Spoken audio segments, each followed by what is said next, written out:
Chapter 146. When Theo regained consciousness, he felt a stabbing pain in the back of his neck. Damn, this group of women is really ruthless. He opened his eyes and tried to move, only to find that his hands were firmly tied behind his back, and his feet were tied to the legs of the chair. "He's awake," a woman's voice came into his ear. "Your name?" A woman came in front of him and lifted his chin. "I suggest that you don't lie, otherwise tomorrow you will become a floating corpse in the moat." Theo blinked his eyes. The woman in front of him was wearing a veil, and her whole body was covered with a robe. Obviously, she didn't want him to see her appearance. "Theo," he answered truthfully, while quietly looking around. It was a narrow room, surrounded by dusty plaster statues. Some were complete, and some were obviously only half-carved. The accumulated dust had turned the plaster into a gray-brown color, as if it had been abandoned for a long time. There were no windows in the room, so he couldn't see the sky, so he couldn't estimate the time. The only light source came from an oil lamp on the wall. "From Fallen Dragon Ridge to Silver City, you are so tireless," the woman said coldly. "What do you want from us?"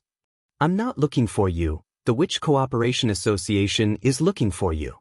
"What is the Witch Cooperation Association?" "It's a witch organization just like you. I was entrusted by them to spread the news." "Nonsense," she snapped. "I don't know where you heard this name, but the Witch Cooperation Association is far away in the sea-windward region of the eastern region. Do you think that just because you casually use a name, we will believe it?" The woman pulled out a dagger from her waist. Theo found that it was the same one he had used before. "I'll give you one last chance. Don't challenge my patience." "What I said is true," he said in a suppressed voice. They originally planned to go to the impassable mountain range to find the Holy Mountain, but now not only have they found the Holy Mountain, but they have also settled down in Border Town. The symptoms of the demonic bite have also disappeared, so they want to save more witches. I swear I'm not lying. "Then why did they look for you?" "Because I helped them. When a member of the Witch Cooperation Association was being chased by the church's army of judges, I helped her distract the pursuers. Their tutor is Kara, Vendi, and Scroll. They asked me to come here." The masked woman was silent for a moment. Then, she put the dagger back on her waist and walked behind him. Soon, Theo heard two people whispering behind him. "Fledglings," he said to himself. These two were good at sneak attacks, but they were complete novices at interrogations. The biggest taboo in an interrogation was to only give one chance to make a choice. If the interrogator was not given an answer, it was easy to force the interrogator into a dead end, to kill or not to kill. If he killed them, he would lose the possibility of obtaining information. If he didn't kill them, it would be equivalent to failing to fulfill the threat he had personally stated. This would seriously damage the dignity of the interrogator, and the effectiveness of the next threat would be greatly reduced. If he were to interrogate them, he would definitely start from the fingers. Every time they lied, he would cut off a finger. In this way, even if there was a mistake in judgment, it would not be a big problem. The threat of doing what he said would cause the enemy's morale to collapse quickly. It would be difficult for someone without professional training to survive such an interrogation. He pretended to be frightened, which would make the other side skeptical, and at the same time expose the fact that they had no ability to distinguish whether he was lying or not. Kara, the Holy Mountain, and the Witch Cooperation Association's information were all true and reliable, which would further strengthen the persuasiveness of his own information. Not long after, the masked woman appeared in front of him again. When did they arrive in the Western Territory? 2 or 3 months before the months of the demons. After the end of winter, they returned to Border Town and claimed that they had found the Holy Mountain. How many people are there? 40 or so. I'm not very clear about this. Except for Kara, the other witches rarely appear. Theo decided to add a little more bargaining chip. Have you heard of Kara the Snake Witch? Her ability is to summon a magic snake, one of which is called Nothingness, which can quickly remove any poison. I have seen it with my own eyes. It is very magical. You are not afraid of witches? The woman's tone showed some doubt. Why should I be afraid? The witches of the Witch Cooperation Association are very beautiful. They are not demonic beasts bearing their fangs and brandishing their claws, and they have never hurt ordinary people. If I were afraid, I wouldn't have run so far to help them spread the news. If someone goes to Border Town, how can we contact them? Some of them can perceive magic, so when a witch goes there, they will naturally find her. Shadow, what do you think? The masked woman looked behind him. I don't know, the witch called. Shadow hesitated. Why don't we wait for my sister to come back and then make a decision? She will certainly know what to do. All right, she nodded, found a clean chair, and sat in front of Theo. Who is my sister? A guide. The masked woman's attitude had softened a lot compared to before, probably because he said that he was not afraid of witches. She felt a lot. She will take us away from here. The other side shook her head, not answering. You are not a witch from Silver City, right? Theo continued to ask. Your accent doesn't seem to be from King City. Silver City is very close to King City, so the residents here are proud to imitate King's accent. She hesitated for a moment. They'll come from the south. Witches from all over the kingdom have gathered here, and soon they will be taken away by the guide. Theo thought in his heart, there is no doubt that this is another witch organization. They are recruiting their companions, just like the Witch Cooperation Association had done before. But where are they going? At this moment, footsteps could be heard outside the house. Sister is back. Shadow cheered. As the wooden door creaked open, Theo also held his breath. He is the one who has been using underground channels to spread the news? The newcomer's voice was mature and steady. Did you ask him anything? What he said seems to be true. The masked woman explained the contents of the inquiry and her own views. If he didn't have a deep contact with the Witch Cooperation Association, it would be impossible for him to know so clearly. Well, that's also true. She brushed past Theo and stood in front of him. Unlike the masked woman, her face wasn't covered at all. Her long black hair almost reached her waist, and her appearance seemed to be around 25 or 26 years old. But the most noteworthy thing about her were her eyes. Theo discovered that the outer ring of her pupils was unexpectedly golden, and even though she was standing in the light, he could still clearly see her star-like eyes. Theo thought that he had seen many witches around His Highness, but this woman's appearance could still be regarded as one of the best. Her left eye had a scar that ran through her brow bone, extending down to her cheek. This scar not only didn't destroy her beauty, but instead gave her an austere aura. From the first time he saw her, Theo felt that this woman was a true warrior. If the Witch Cooperation Association really found the Holy Mountain, they shouldn't have sent people to spread such news. She shook her head. This will only make the church hear about it. If they don't leave Border Town as soon as possible, I'm afraid that a disaster will befall them. Then, what should we do? Shadow asked. The ship will arrive at midnight today. There are other witches on board, so you have to leave, she said without hesitation. I will escort you to the ship. As for the Witch Cooperation Association, the black-haired woman looked at Theo, who was tied to the chair. Please help me say hello to Tilly. Tell her that I will arrive a few days later. Maybe I can bring her more companions. You want to go with him to Border Town? Shadow said in surprise. But in case this is a hoax. Chapter 147. Alicia didn't expect that one day she could become a member of the emissary group. After all, when the church sent the emissary group, the members of the team were always elite warriors. Not only were they well-versed in both the pen and the sword, but they also had to be able to represent the face of the church. Alicia was very confident in her fighting skills and the etiquette of the church, but when it came to appearance, a woman who was always running around the defensive line, waving her sword all day long, how could she look good? Thinking of this, she felt a little uncomfortable. According to Mira, they were going to the western town of the Kingdom of Grey Castle to negotiate a case of the royal power shielding witches for blasphemy. In addition to the leading priest, the emissary group was composed of 10 judges, one of whom was the cold-faced captain of the Hermes defensive line. But now it seemed that even if he wasn't in battle, he still had a cold face. Just standing beside him, Alicia felt the temperature drop a lot. Mira, on the other hand, was the complete opposite. She was over 40 years old with a pair of wise eyes.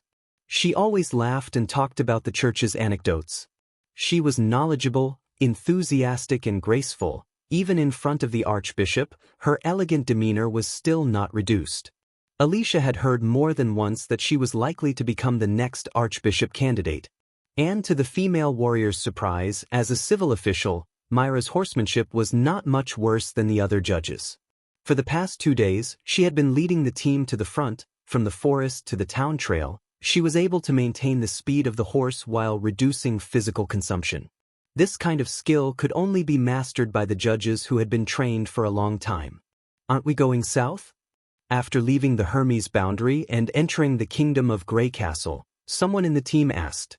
"No, Border Town is too far away from us. If we go by land, I don't want my ass to be worn out." Mira waved her hand. "Let's first go east to Deep Valley Town. There is a river leading to Redwater City. From Redwater City to Long Song Stronghold, it won't be long." "When did you join the church?" Alicia asked curiously. "Not only do you know all kinds of interesting things about the Holy City, but also the secular world." 12 years ago, when I was exactly 30 years old, Mira replied. "So late," she said in surprise. "As far as I know, the older you get, the more difficult it is to understand the teachings of God. It only took you 10 years to be promoted from a follower to a priest. It's incredible." "Yes," Mira smiled. "This is the charm of the church. I was originally the daughter of a merchant. I followed my father to the 4 great kingdoms as a merchant. When I brought the ordinary goods from one place to another, the price would be several times higher. For example, the emerald corals from the Seawanshire County could be bought from the local fishermen for only 20 to 30 silver royals. He could store it in a water tank and bring it to the Everwinter Kingdom's palace to be exchanged for a golden dragon. If the quality was good and the shape of the branches were even, they could be sold for more than 5. I often wonder why the same item has 2 different values. Because the rarer something is, the more valuable it is." Alicia asked. "I also thought so at first," the priest nodded. "But then something happened that changed my opinion. A noble in King's City secretly harbored a witch who could change the temperature.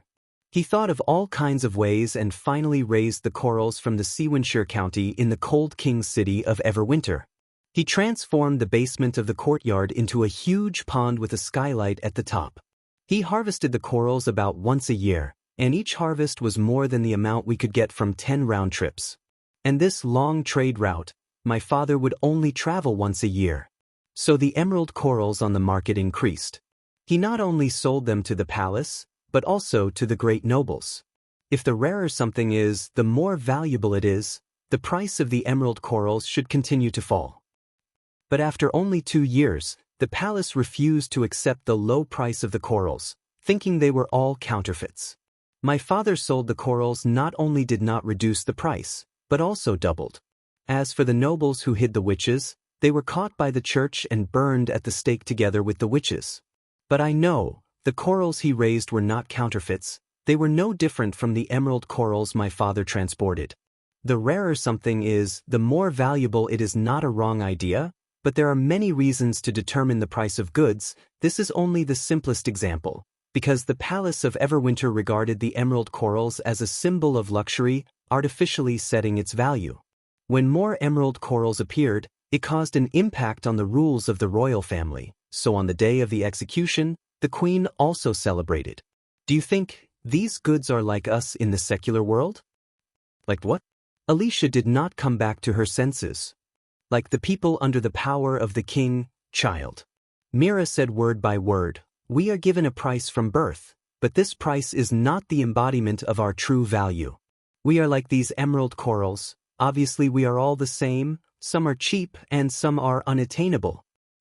"Unattainable? You mean the nobles?" "The nobles are the corals of the Palace of Everwinter," the priest said with a smile. "They are born no different from us, a pair of hands, a pair of feet, a pair of eyes and a mouth. However, they are artificially set to the highest value. This inequality is not due to their own ability, but from the rules of the king. So I joined the church, at least in the new holy city Hermes. Your birth will not limit your value. If we can turn the whole continent into the church's final holy city, the so-called kingdom of God will be nothing more than this. What you said is really great." Alicia nodded repeatedly, her heart excited. If they could really establish the kingdom of God described by Mira, people born without distinction of blood, and without untouchables and slaves, what a wonderful scene it would be. Kingdom of God? Humph, how many people do they want to turn into cold-blooded monsters? The cold-faced captain of the army of judges shook the reins and stepped forward. Sir Priestess, how much do you know about the God's punishment army? Hey, boo. Alicia was about to tell him to pay attention to his manners, but before she could say anything, Mira stopped her. The God's punishment army is the church's most powerful warrior. They are the faithful, willing to sacrifice, brave and fearless army of judges. The most powerful is not bad, but the army of judges is also not bad, but they will not transform into warriors, but a group of emotionless monsters. He coldly dropped this sentence, spurred his horse to run to the front of the team. What a rude person, Alicia said bitterly. When Hermes saw him, she felt that he was calm in the face of danger. He had the calmness of a commander and the bravery of a warrior. How could he become such a person now? It doesn't matter, he is just restless. Mira shook her head. In order to build the kingdom of God, there will inevitably be setbacks and sacrifices, but at least we are willing. When the team arrived at the next town, it was already late, so the priestess took the delegation to the church to rest. After eating, everyone went back to their rooms to sleep, but Alicia followed the captain of the army of judges and stopped him in the aisle. Sir Mira is our leader, what do you mean by doing that? Have you forgotten all the rules and regulations of the church? Your name is Alicia, right? He was silent for a moment before he opened his mouth. Yes, now I am the same as you, a captain of the army of judges. As early as the months of the demons, I asked for your name, but you didn't say anything. Now can you tell me your name? Abrams, he said expressionlessly. As for why I did that, do you have brothers or sisters? Alicia suddenly remembered that he had once said that his brother was a God's punishment soldier. I do. He and I grew up together in the church. We knew each other as if we were the same person. Later, he took the initiative to accept the God's punishment soldier transformation, and I never saw him again. The presiding judge told me that his transformation was very successful, and now he is out on a special mission for the church. I was sincerely happy for him. He paused, until one day, I saw him again in the cathedral. I called his name and wanted to hug him, but guess what I saw? Abram's face showed a trace of pain. A stranger. As if he didn't see me at all, he walked straight past me. His eyes were lifeless, staring straight ahead. His behavior was not like that of a human. A chill ran down Alicia's spine. She wanted to shout that he was lying, but no words came out of her mouth. Chapter 148. Border Town welcomed the long-awaited rainy weather. The sky was overcast, and the rain fell from the sky, hitting the windowsill and glass, making a pitter-patter sound. Supposedly, spring should be a rainy season, warm and humid. But in Border Town, since the end of the months of demons, the number of times it rained could be counted on one hand. Fortunately, the farmland was next to the river, so it was very convenient to water it. Now, the heavy rain dispelled the oppressive atmosphere. Nightingale opened the window, letting the fragrant smell of the earth flow into the room. Looking from afar, she could see that the crops on the other side of the Redwater River had already sprouted. The green wheat seedlings were endless, extending to the end of the field of vision. Under the washing of the rain, these crops looked extremely bright, forming a sharp contrast with the gray river. Roland stretched and threw the quill in his hand into the penholder. Finished drawing? Nightingale asked. Well, a brand new weapon. It can increase the firing speed of the gun several times. Roland stacked more than a dozen blueprints together. I named it a revolving rifle. Do you want to see it? No, she curled her lips. I can't understand it anyway. This is only the basic model. If the barrel is shortened, it will be a revolving pistol which can be carried around. But if you want to use it, you still need to solve another key technology. When the time comes, I will give each of you one, and you will no longer have to fear the church's army of judges. You mean, it can allow an ordinary woman to knock down a fully armed man? Not just one, but several. Roland smiled proudly. If we're lucky, it won't be a problem for us to defeat 5 men. Nightingale showed a look of disbelief, and just as she was about to say something, there was suddenly a knock on the office door. Your Highness, Barov's apprentice has returned from King's City. He also brought a saltpeter merchant. He is now waiting for you outside the castle. Assistant Minister's apprentice? Roland thought for a moment, then remembered this matter. During the attack on Longsong Stronghold, there was not much gunpowder left in the town. He had sent his guards to Fallen Dragon Ridge and Redwater City, hoping to obtain a new source of saltpeter. Barov's acolyte was the last to be sent out, and his destination was the royal capital. After all, there were all kinds of goods there. Moreover, with the arrival of summer, the production of saltpeter would definitely increase greatly. Unexpectedly, the last person to be sent out was the first to bring back good news. Bring them to the living room. I'll be there soon. Roland looked at the sky. Also, ask the kitchen to serve a dessert. When he turned around, Nightingale had already disappeared. However, he knew that she was by his side.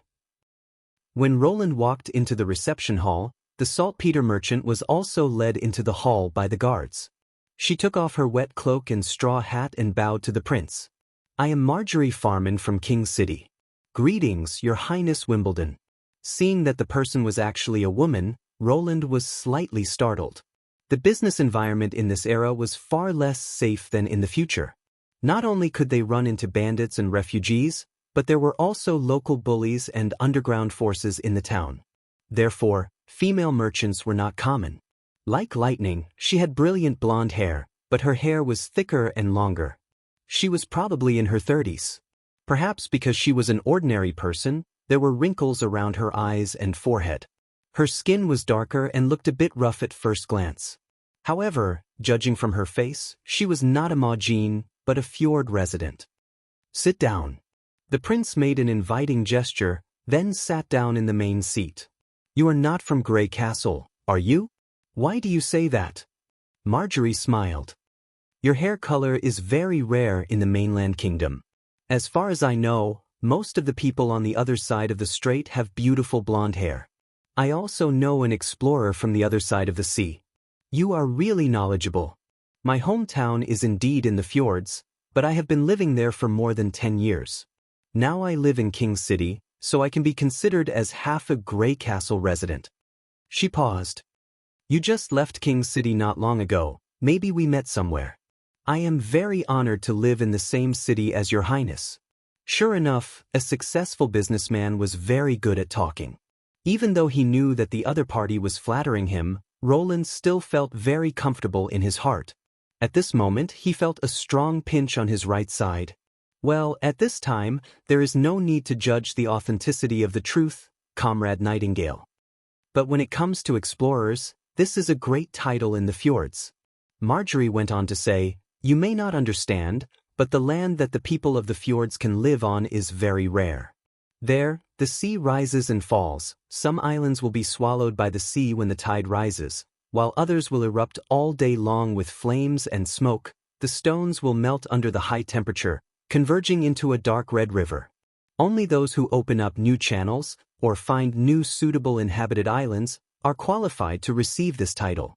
The average person will not call himself an explorer. She not only calls herself an explorer, but also calls her father the greatest explorer. Roland shook his head with a smile. She's just a child. She likes to think of herself as a great person. In the fjords, even children will not easily say this title. Marjorie frowned.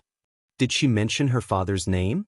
Seeing the other's expression, Roland also realized that something was wrong.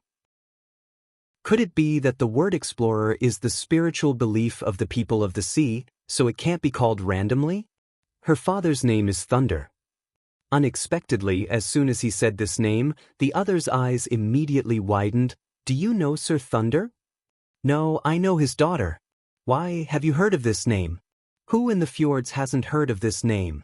Sir Thunder discovered the Twin Peaks Island and the Sea Dragon Bay, and expanded the area where everyone lived by almost half. He also drew a detailed map of the East Coast and the Endless Cape, and today, 80% of the routes to the mainland are opened up by him. Every child is familiar with the deeds of Sir Thunder. He is one of the greatest explorers of the fjords. But I heard that thunder seems to have been buried at the bottom of the sea because of a storm. No, Your Highness, a real explorer will not fall because of a storm. He has encountered countless dangers, but in the end he has succeeded and survived. At this moment, Sir Thunder must be somewhere gathering a new expedition team, just like what he did before. Marjorie slightly leaned forward. Your Highness, do you know the whereabouts of his daughter? Roland was also a little surprised. He did not expect that Lightning's father was so famous. Those adventure stories that sounded like the Arabian Nights, were they all true? She lives in my castle. After the shipwreck, she drifted all the way west to Border Town, and I happened to take her in. In your castle? Her expression was overflowing with expectation. Can you let me see his daughter? Well, probably not now. At this moment, Lightning should be cruising around the concealing forest, looking for the ruins marked on the treasure map. She is currently practicing jungle exploration skills. If you plan to stay here for one night, you should be able to wait until she comes back.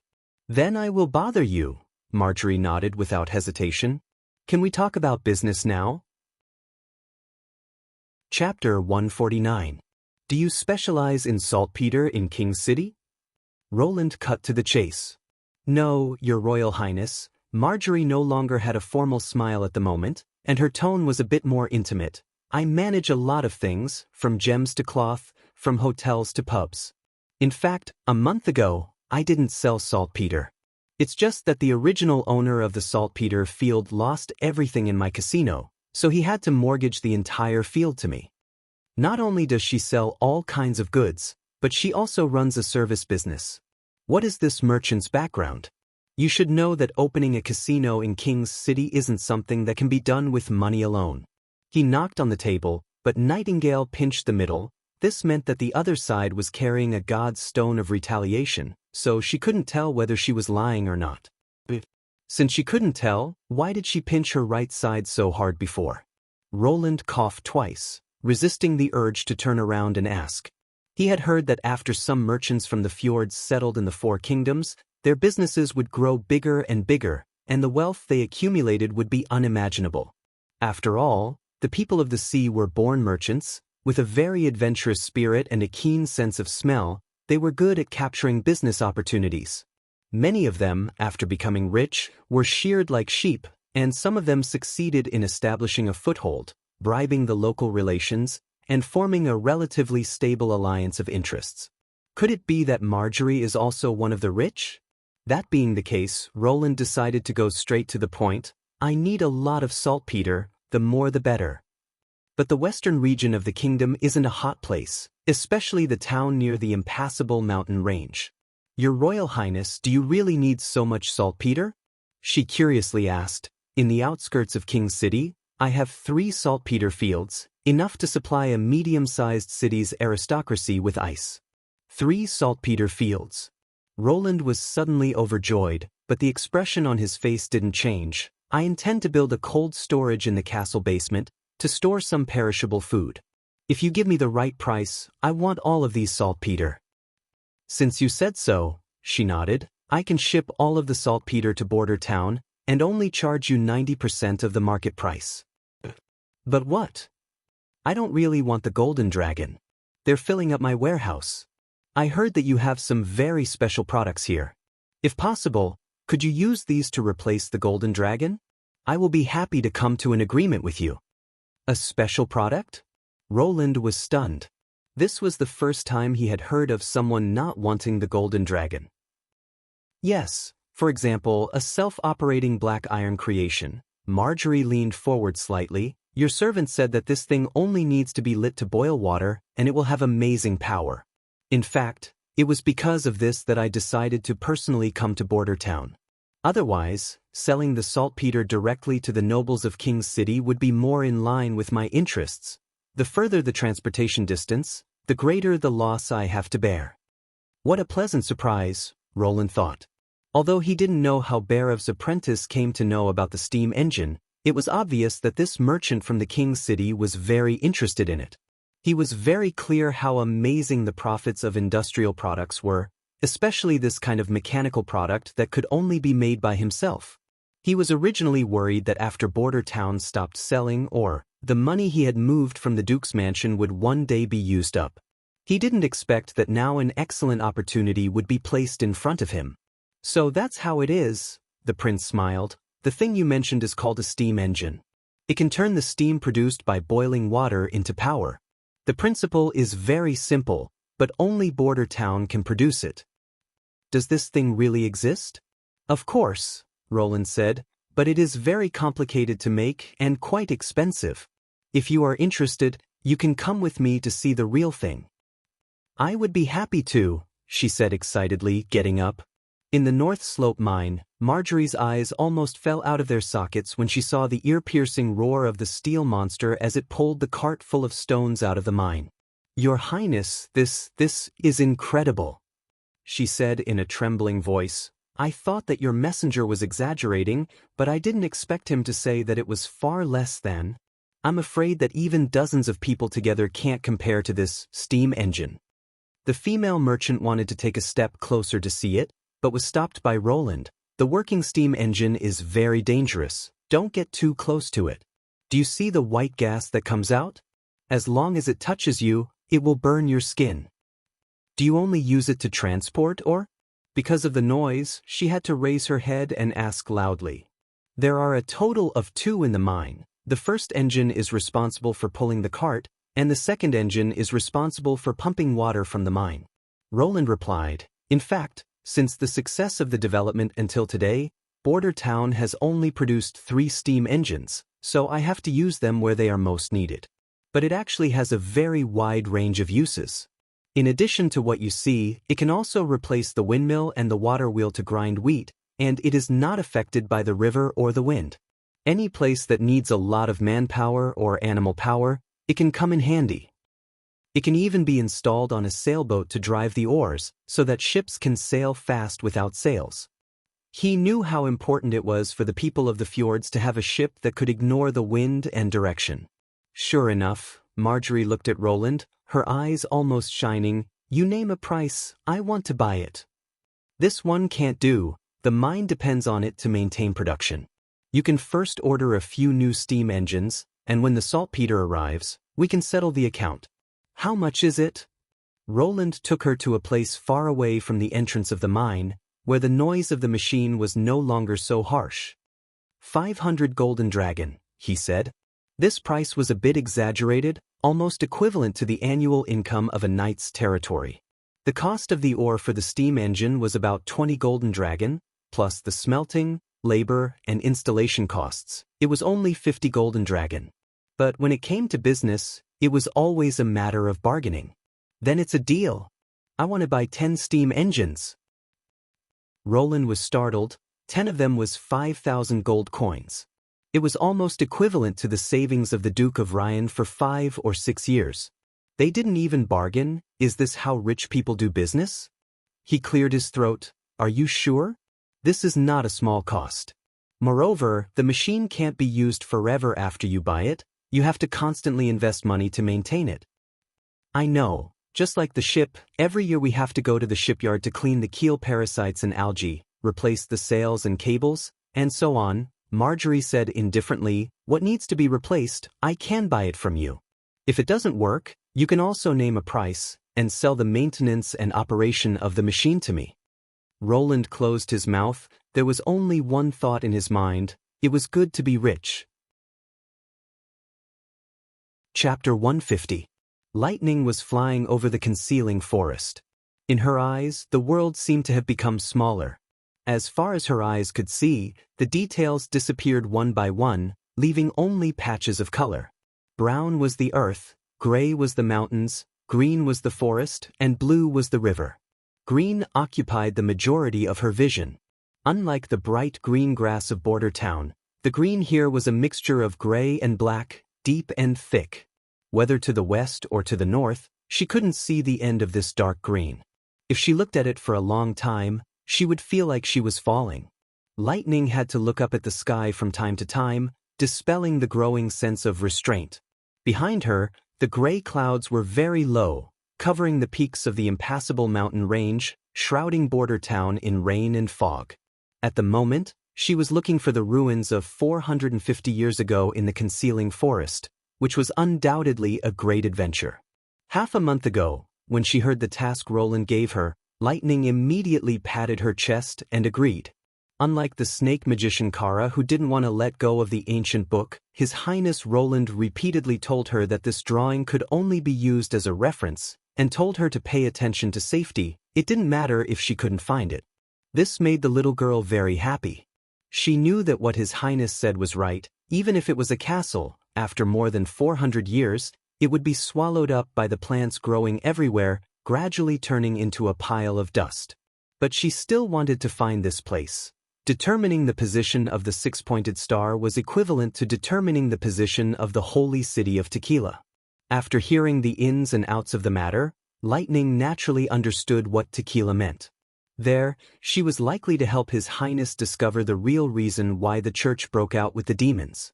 This was much more exciting than her father taking her to explore the route. In accordance with the method of making a nautical chart, Lightning drew a square piece of parchment full of equidistant grids, and then based on the distance she flew over a period of time, she simply calculated the contents of the grids to be filled. When the squares were filled, almost the entire area was searched. Now she had filled half of the squares.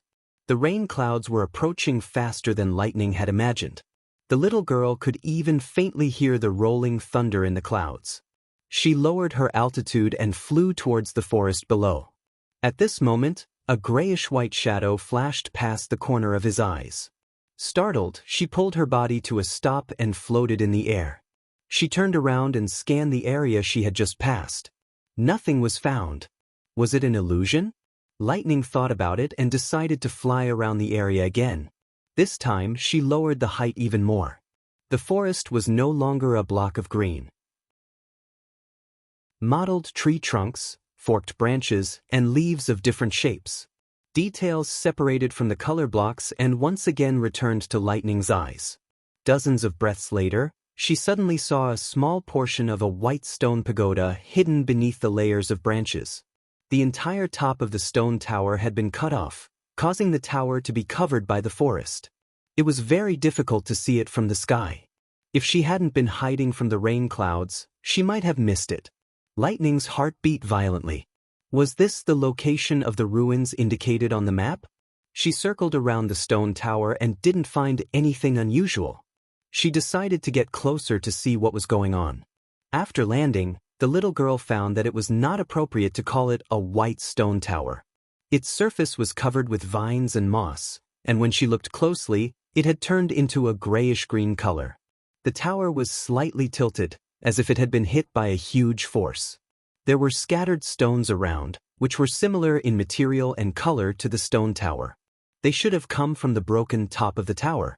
She could still see traces of the larger ones, but the smaller ones were probably buried in the weeds and mud.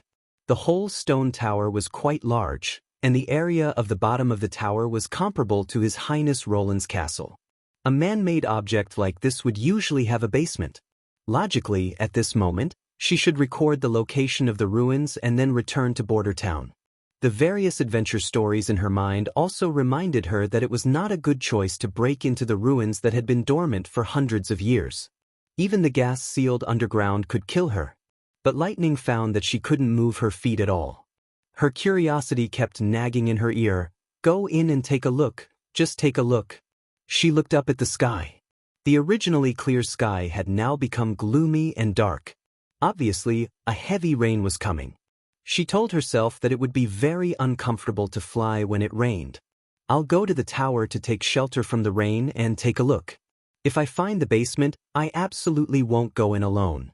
After thinking about it, Lightning could no longer restrain her curiosity.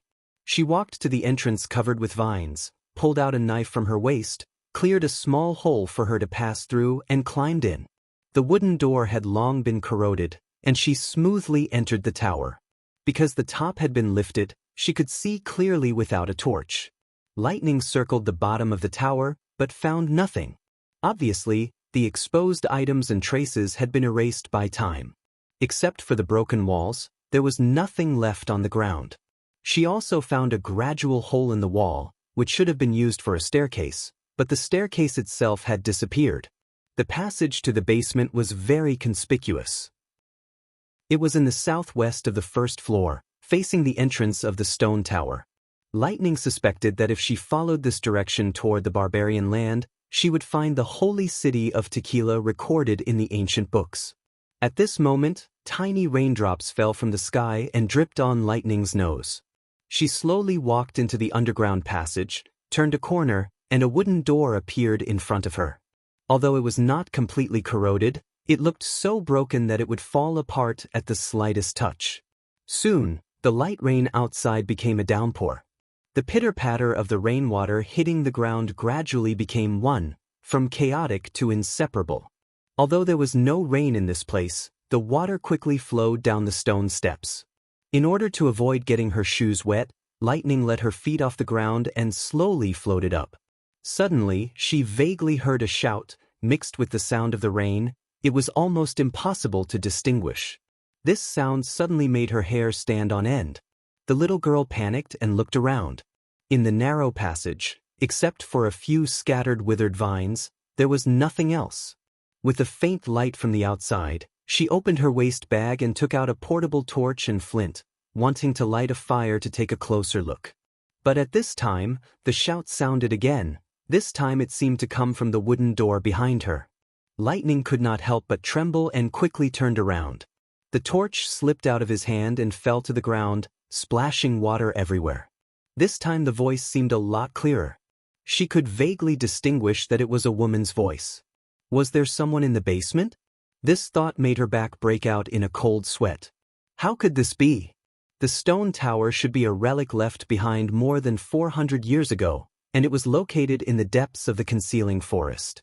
Besides herself, who else could reach here? Help me. When the third voice sounded, it was very clear. The voice did come from behind the wooden door, and it sounded like a cry for help. Lightning swallowed a mouthful of saliva, carefully put her hand on the door, and gently pushed it. The wet and slippery wooden door fell backward and hit the ground with a muffled bang. A tall figure suddenly appeared in front of her. Lightning felt the blood in her body solidify. The figure's appearance was the same as the devil in Soroya's painting. In the dim light, the devil seemed to be staring at her. Its huge body leaned forward slightly, holding an axe in its hand with only 3 fingers. The body of the axe reflected the dark red stains of blood. In a flash, the bloody scenes of these brutal people killing the Witch Cooperation Association's sisters all came into her mind. She burst into a scream, threw the flint in her hand towards the other side, turned around with the fastest speed and rushed out of the passage.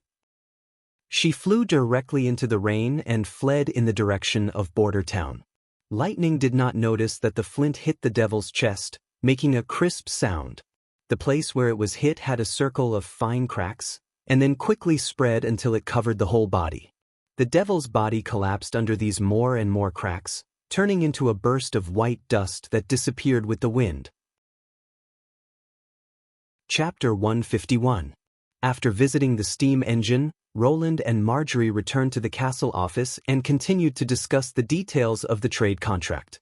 If this kind of negotiation involved bargaining, it was common for the two sides to argue for a day or two, so generally, the Minister of Finance would be responsible for the negotiation, while the Lord only needed to state the quantity and the bottom line.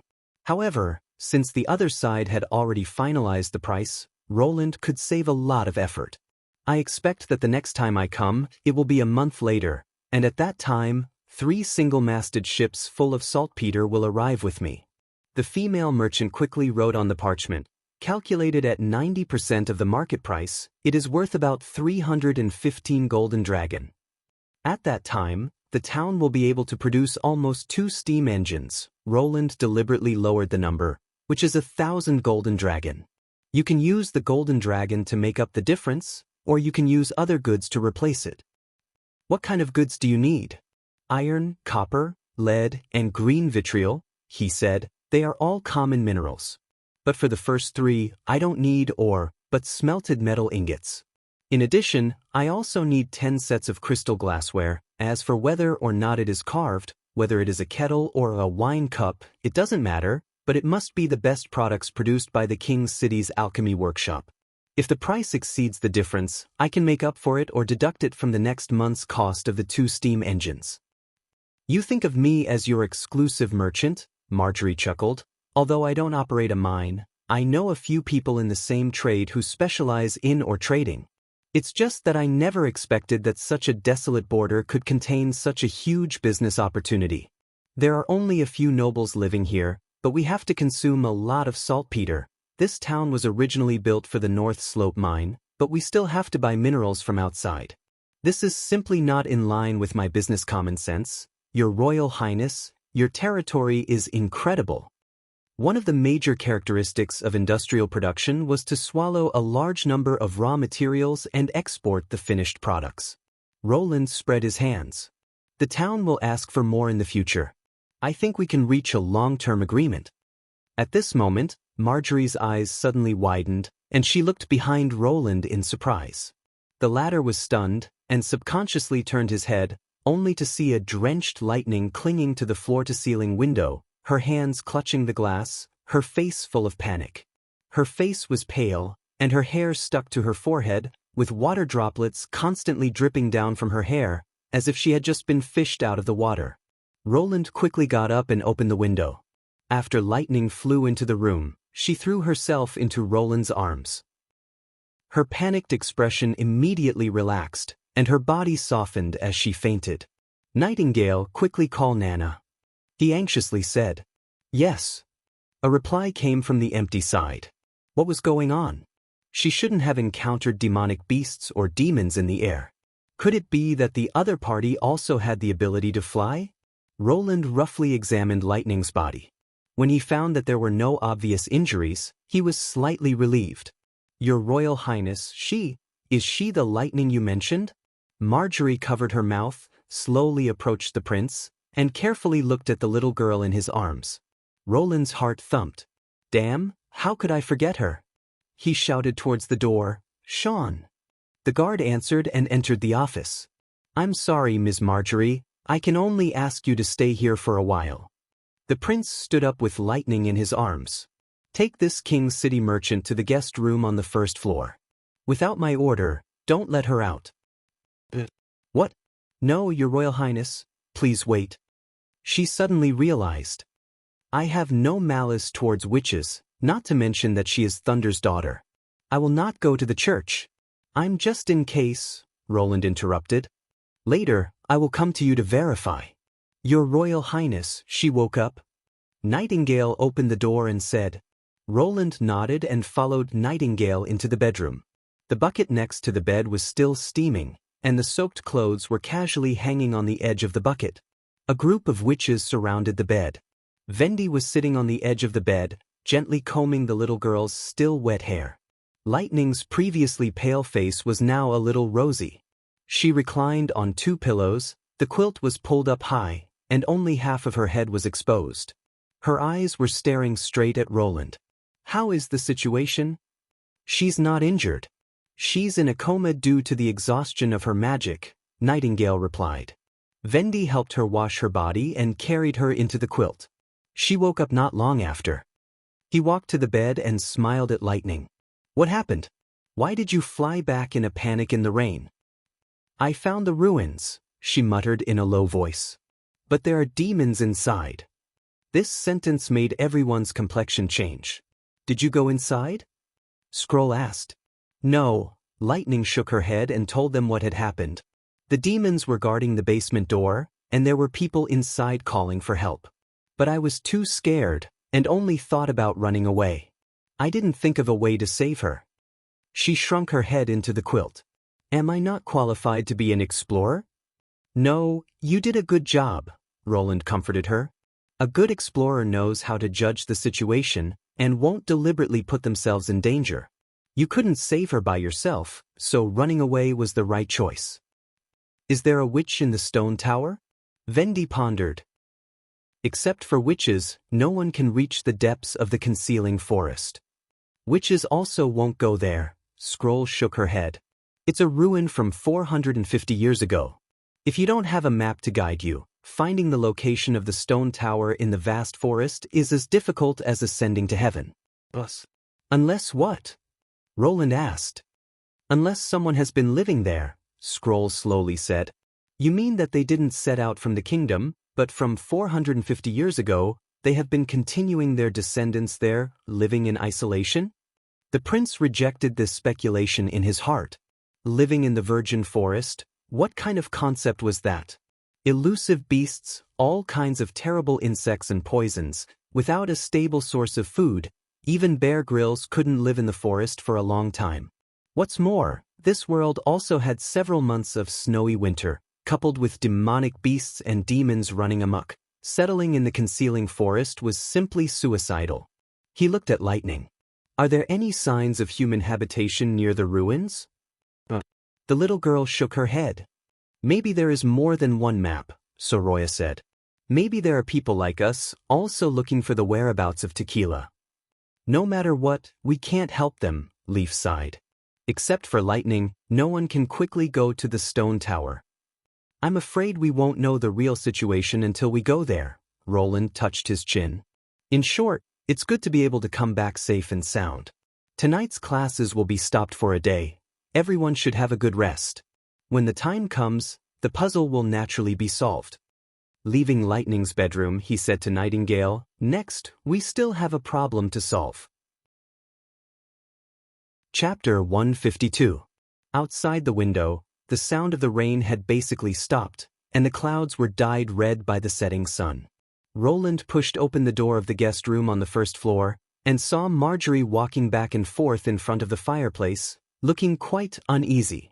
When the bodyguard Sean saw the prince, he raised his hand to salute and left, but she quickly came forward and eagerly asked, Your Royal Highness, how is Lightning? Roland was startled. He had imagined all kinds of reactions from the other side, from calm to anger to indifference, but he did not expect that her first words would be this. She's fine, just tired. Really? That's good. She looked relieved. You seem to care about her very much. She looks very much like her father, especially her narrow eyes and pointed nose. I can see that she is Thunder's daughter. Then she sighed, unbuttoned her neckline, lowered her head, and took off a string of golden ornaments hanging around her neck. You said before to verify, you mean to use a witch's ability to judge, right? If this can prove my sincerity, can you let her join in the conversation? I don't like the feeling of being secretly peeped at. The ornaments were made up of a string of gold chains and a huge light blue gem. The gem, which was cut into a hexahedron, should be a high-quality god's stone of retaliation. Roland was thinking about how to open his mouth to reduce the other side's disgust and doubts, but he did not expect that she would take the initiative to do so. To be honest, he somewhat admired this Fjord's woman. Even though she was in an extremely unfavorable situation, she still tried to take the initiative in the conversation. Whether it was her negotiation skills or her demeanor, she was in line with the identity of a successful businesswoman. He took the god's stone of retaliation from the other side and hung it on the fireplace's hanger. This quality of the god's stone of retaliation was estimated to have a range of about 1 meter, and in Nightingale's eyes, it was comparable to a huge black hole. Perhaps in order to avoid the effect of the stone, she had already hidden far away. Let's go to the reception room and talk, Roland said. Since the other side had shown her sincerity, he should not be too stingy. When the two of them entered the drawing room, Nightingale had already revealed herself and was sitting at the head of the table. She rested her chin on her hands and deliberately acted as if she had been waiting for a long time. It seemed that she was thinking the same thing as him, the prince thought. After sitting down, he took the initiative to introduce, This woman is Nightingale. She can judge whether you are speaking the truth or not. Hello, Miss Nightingale. Marjorie nodded at her, and the latter returned the gesture. You said before that you have no malice towards witches? Why? Roland's first question was also the one he wanted to know the answer to the most. As far as I know, there are also church forces in the fjords. But its influence is far less than that of the three gods. In other words, most of the fjords people worship the sky, the sea, and the earth like the Sand Nation. As for me, she paused. I had a very good companion. On one of our fishing trips, we were caught in a storm, and our sailboat was broken by a huge wave. She had become a witch in this disaster and could breathe like a fish. She found me while I was unconscious and dragged me ashore. What happened after that? Nightingale asked curiously. After I woke up, she left. Perhaps she was more eager to be in the sea than to be with me, Marjorie said regretfully. After that, I never saw her again. The people in the village often said that she would appear when the sea was covered in fog, and use her singing to guide the fishing boats away from the reef. In any case, my companion could not be evil, let alone the devil's minions. Roland nodded. Witches were awakened from ordinary people. If they had a deep contact or understanding with them before their awakening, it would be difficult to change the impression formed by the church's unilateral words. You seem to have a good understanding of witches' abilities? With just a few words, you guessed that I might have more than one witch hidden here. To be honest, because of my childhood companion, I was very interested in witches, and had thought of taking in this group of strange women. Marjorie smiled. Unfortunately, King's City is not like Border Town, and finally because the risk was too great, I gave up. Lightning's actions seem to be very close to you, plus her identity as a witch. So I thought maybe you, like me, don't hate witches. As a lord, it was not difficult for him to hide several witches, especially in the borderlands. But you still have to be very careful. If they are discovered by the church, it will be very difficult for you to protect them. At this point, Nightingale still did not find any signs of Roland lying, which basically ruled out the possibility of her informing the church. Roland finally felt relieved, and said with a slight apology, "It seems that I really am overthinking. I hope you don't take it to heart." "No, Your Highness, this action is also for the safety of Lightning and this woman," Marjorie waved her hand. "If you were indifferent, it would be irresponsible of you." "Are you familiar with thunder?" Roland asked. "Your love for lightning is really more than the kind of care ordinary people have for the children of heroes." Faced with this question, Marjorie hesitated for a moment. Roland indicated that if she did not want to answer, she could pretend that she had not asked, but she finally slowly said, "To tell you the truth, after I left the fishing village, I joined Lord Thunder's expedition team and experienced a long period of exploration with him. As a newcomer, Lord Thunder and his wife took special care of me, and on the day that Lightning was born, I was also present. She was born on the ship. Yes, in a violent storm. Outside the cabin, Lightning and Thunder never stopped. Shortly after she was born, Lord Thunder's wife died because of sepsis, and I became her half-mother. Without breast milk, I mixed chewed wheat porridge and caviar together and fed her little by little." Marjorie's voice became very gentle. Although Lord Thunder was extremely sad, he still had to command the fleet to move forward. Without the backbone, the crew could easily collapse after several months of sailing. And I stayed in the cabin, watching Lightning grow up slowly. It was not until Lord Thunder found the Shadow Islands and successfully returned to the Sea Dragon Bay that the expedition ended. Later, Ula left the fjords and settled down in Grey Castle King City. "I see." Roland sighed in his heart. It was no wonder that she had such a strong reaction when she heard the name of Thunder. As for why she did not continue to follow Thunder on the expedition, he could roughly guess a thing or two. With the beginning of a love story, it might not be possible to reap the ending of the love story. This was really a coincidence. Since there was this layer of relationship, would he be able to get a greater discount when doing business? He coughed twice. "Ms. Marjorie, in this way, we can be considered acquaintances. What about the deal?" Chapter 153. Kyle Sichi walked into the alchemy workshop. "Chief Mentor." The apprentices bowed their heads in greeting when they saw Kyle. He waved his hand. "You continue." The apprentices squatted down again and busied themselves with their work. The outermost part of the workshop was the cleaning room, where materials from all over Grey Castle were cleaned, sorted, screened, and ground. The design of the cleaning room was also very ingenious. The stone floor was laid over a stream, and the middle was used for passage. On both sides were streams flowing parallel to the stone path. After crossing an arm's width of the stream, the outermost part was the cleaning area. At first glance, the long and narrow cleaning room looked like it was divided into 3 parts by 2 streams.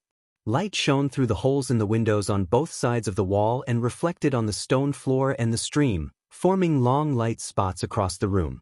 Light and darkness overlapped each other, like the stripes of a snake. Nearly 100 apprentices were leaning against the wall, processing the materials assigned to them. If the sundries were lighter than water, they could be directly thrown into the stream. If they were heavier than water, they had to put them in baskets and take them out of the cleaning room before discarding them. Using running water for cleaning was much more effective than using stagnant water in a wooden bucket. They would study here for 3 to 5 years until they were familiar with the sorting and cleaning of various materials.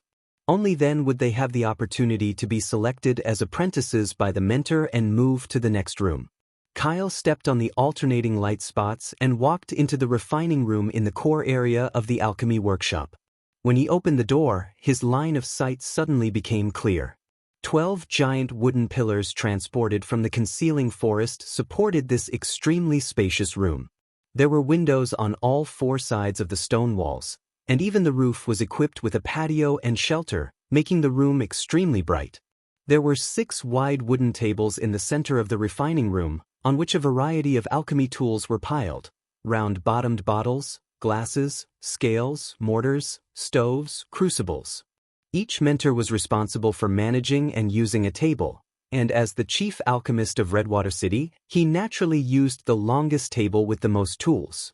This place was always full of chaos and disorder, just like alchemy, mixing all kinds of materials together, heating, dry distillation, boiling, and burning. The results were always ever-changing and fascinating. If he could find a clear direction from these chaotic changes and write it down, it would be an extremely rare alchemy formula. Those who could create their own alchemy formulas could be called alchemists. So far, he had summed up more than 10 alchemy formulas, each of which seemed to have come from the whispers of God. Kyle believed that once alchemy was developed to a certain extent, not only would it be possible to separate the origin, but it would also be possible to combine all things. "Chavez, how is your imitation of the snow powder?" he asked. A young man in his 20s walked over and shook his head. "Those damned alchemists of the Imperial City must have added some other raw materials to it. The powder is very finely ground, and I really can't separate anything useful from it." He was the youngest alchemist in the alchemy workshop. Generally speaking, it was impossible to create an alchemy formula without a long time of accumulation and trial and error. Sometimes, it even required a little bit of luck. Many of the people in the workshop had been disciples for their entire lives, but even in death, they could not improve further. However, Chavez had an extraordinary talent for alchemy. 2 years ago, he summarized the method of distilling green vitriol to obtain acid, which won the unanimous approval of the 5 alchemists. Since then, a long table had been added to the refining room. "Don't worry, take your time." He smiled and patted the other side's shoulder to comfort him. Having been the chief alchemist for 8 years, Kyle naturally understood the difficulty of finding the truth from disorder and chaos. "But last night, I came up with a good thing that can teach those arrogant guys a lesson. Come with me." He went to his table and asked 2 disciples to bring a storage box. The box was about half the height of a person, and its whole body was made of wrought iron, making it difficult to steal and also difficult to destroy. He took out a key and opened the lattice of the first layer. In the center of the lattice lay a small piece of transparent crystal. "A cut crystal?" Chavez, who was standing to the side, carefully held it in his hand and looked at the sunlight outside the window. "No, this is crystal glass.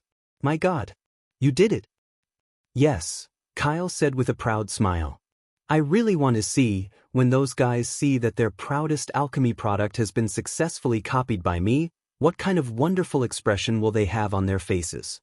Chavez couldn't help but exclaim in admiration, which alarmed the other alchemists. They put down their work and surrounded him. "Is this the result of staying up until midnight last night? It's really great. It's really beautiful, it's like a crystal. Congratulations, with this, the position of our alchemy workshop in the Duke's heart will greatly rise. How did you make it? Can you tell me?" Kyle nodded. "We all know that the composition of glass and river sand is very similar. The reason why the color of glass produced by river sand is different is because they contain impurities. Either we find a way to remove the impurities, or we find a way to get a purer sand. Everyone is trying in this direction, and I am also doing the same. The success of this alchemy is largely due to an accident. I chose the fine white sand from Willowtown and the sandstone from Fallen Dragon Ridge. The crowd gathered around him and listened quietly. When he finished, the alchemists all breathed a sigh of relief. So that's how it is, you are really very thoughtful. Crystal was a rare and expensive gemstone, and a colorless transparent crystal was even rarer. Only the cleanest and brightest glass could be called crystal glass. Relying on this product, the alchemy workshop of the King's City had steadily surpassed the alchemy workshop of Redwater City. The amount of gold royals they earned every year made the Duke of Redwater City envious. But now, this situation would soon change. If Chavez could figure out the composition of the snow powder, coupled with the double stone acid method, they would completely surpass the King's City alchemy workshop. At that time, those guys who only knew how to look down on others would have no choice but to lower their cock-like heads. Thinking of this, Kyle Sichi's mood became even more cheerful. Just as he was about to sift through the second batch of raw materials for the crystal glass, a disciple hurriedly came to his side. "Chief Mentor, there is a messenger from border town of the western region who wants to see you. He has brought a letter from the fourth prince, Roland Wimbledon." The fourth prince. Kyle frowned and thought for a moment. It seemed that there was indeed such a person in the Grey Castle royal family. He knew very little about the affairs of the aristocracy. In his impression, this group of people were ignorant, only fighting for power and wealth. "What does he want from me?" "I don't know. The messenger said that as long as you read the letter, you will naturally understand His Highness' meaning." The chief alchemist showed an extremely impatient look. The content of the letter was presumably either to recruit him with a large sum of money, or to denounce alchemy as a demon's trick. But since the other party was a prince, he still had to maintain basic etiquette. "Take me to see him, and when I get the letter, I will make him leave." Chapter 154. When Kyle Sichi returned home, it was already completely dark.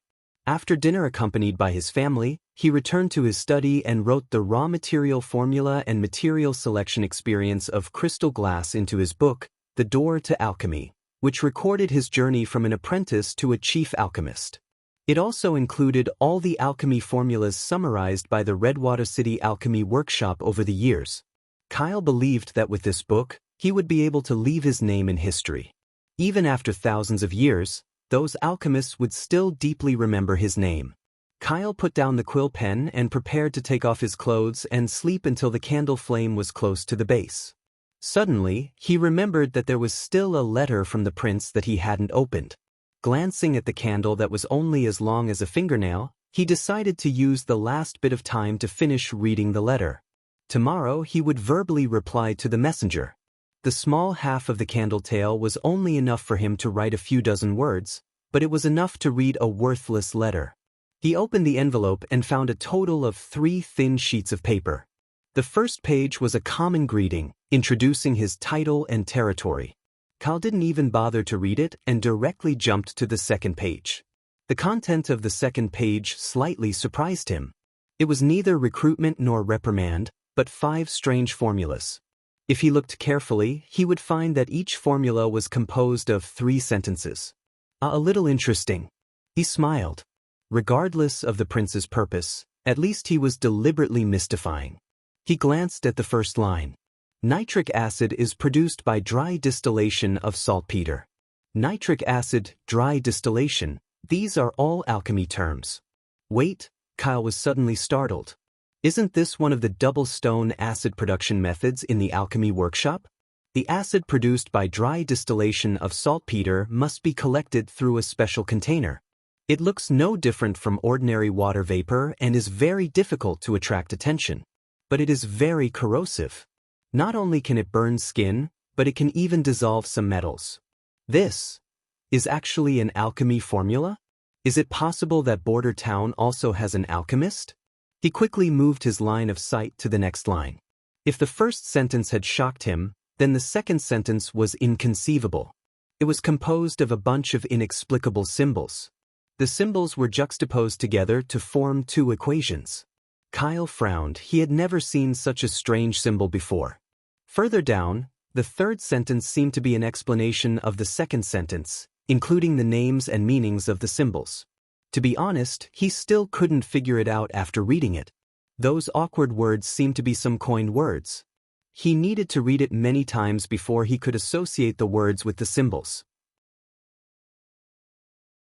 Even so, the meaning of the whole sentence still baffled him. Just then, the flame of the candle flickered and went out. Damn it! Kyle cursed in his heart, and without the slightest hesitation, he took a candle from the drawer and lit it again. When the second candle was halfway burned, the chief alchemist's hand that was holding the letter was trembling slightly. The letter didn't seem to have any content, but it took several times more time than usual to read. The 5 elements on the second page were actually all alchemy formulas. It wouldn't have been a big deal if that was all. An outstanding master alchemist using his own power to summarize 5 formulas wasn't something unimaginable, but these 5 formulas, with the exception of the acid-making method, all echoed with each other. Some coined words appeared over and over again, forming a seemingly balanced cycle. Nitric acid reacts with silver to produce silver nitrate, water, and nitric oxide. Silver nitrate reacts with iron to produce ferrous nitrate and silver. Silver nitrate reacts with copper to produce copper nitrate and silver. Copper nitrate reacts with iron to produce ferrous nitrate and copper. He had also done the alchemical reaction of putting silver rods in acid. Some of the silver rods were clearly dissolved by the acid and disappeared. This was the characteristic of acid, which was to corrode everything. But Xan Shang swore that because silver nitrate was dissolved in water, it seemed to disappear on the surface, but in fact, the silver only existed in another form and wasn't annihilated. How is this possible? Kyle shook his head. Apparently, the other party had also guessed his thoughts. These formulas echoing with each other wasn't a coincidence. He realized that the other party was giving him an opportunity to verify. Whether it was silver, iron, or copper, they were all common minerals. If alchemy was carried out according to the following formulas, the silver could be replaced again to prove that it wasn't annihilated, but still existed in the acid. Looking at the neatly arranged formulas on the paper, he felt that it was difficult to breathe. If these alchemy formulas were true, then his years of accumulated experience, the efforts of his peers, and the writing of The Gate of Alchemy would all be nothing but a joke. You sleep with the child first, I'm going to the alchemy workshop. Ignoring his wife's surprised gaze, Kyle put on his coat and rushed straight into the night. When he arrived at the alchemy workshop, he immediately called 3 disciples on duty and told them that he was going to conduct an alchemy experiment. He asked them to light torches and candles, the more the better. The order was quickly executed, and his long table was illuminated by the fire. The disciples shuttled between the material room and the refining room, preparing the test materials for the chief alchemist. There was still a lot of acid left from the dry distillation of saltpeter, so the verification could start directly from the second line of the formula. He took out some acid and poured it into a glass, then put the silver rod in. As the reaction began, the rod gradually corroded, accompanied by bubbles. While waiting anxiously, Kyle opened the 3rd page of the letter. There was only a short sentence on it.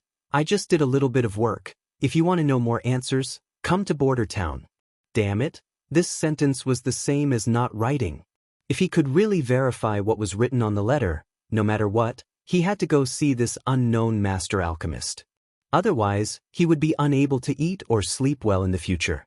Until the bubbles stopped coming out, he took out the broken silver rod and put a small piece of copper into the glass. Something incredible happened. The surface of the copper quickly became a little white, like the carapace of a ladybug. The white spots became bigger and bigger, slowly covering the whole copper, and the acid in the glass also changed from colorless to blue. It was exactly the same as described in the letter. The white precipitate was silver, and the newly formed substance, copper nitrate, was also soluble in water like silver nitrate, but its solution was blue. Kyle Sichi stared blankly at the result in his cup.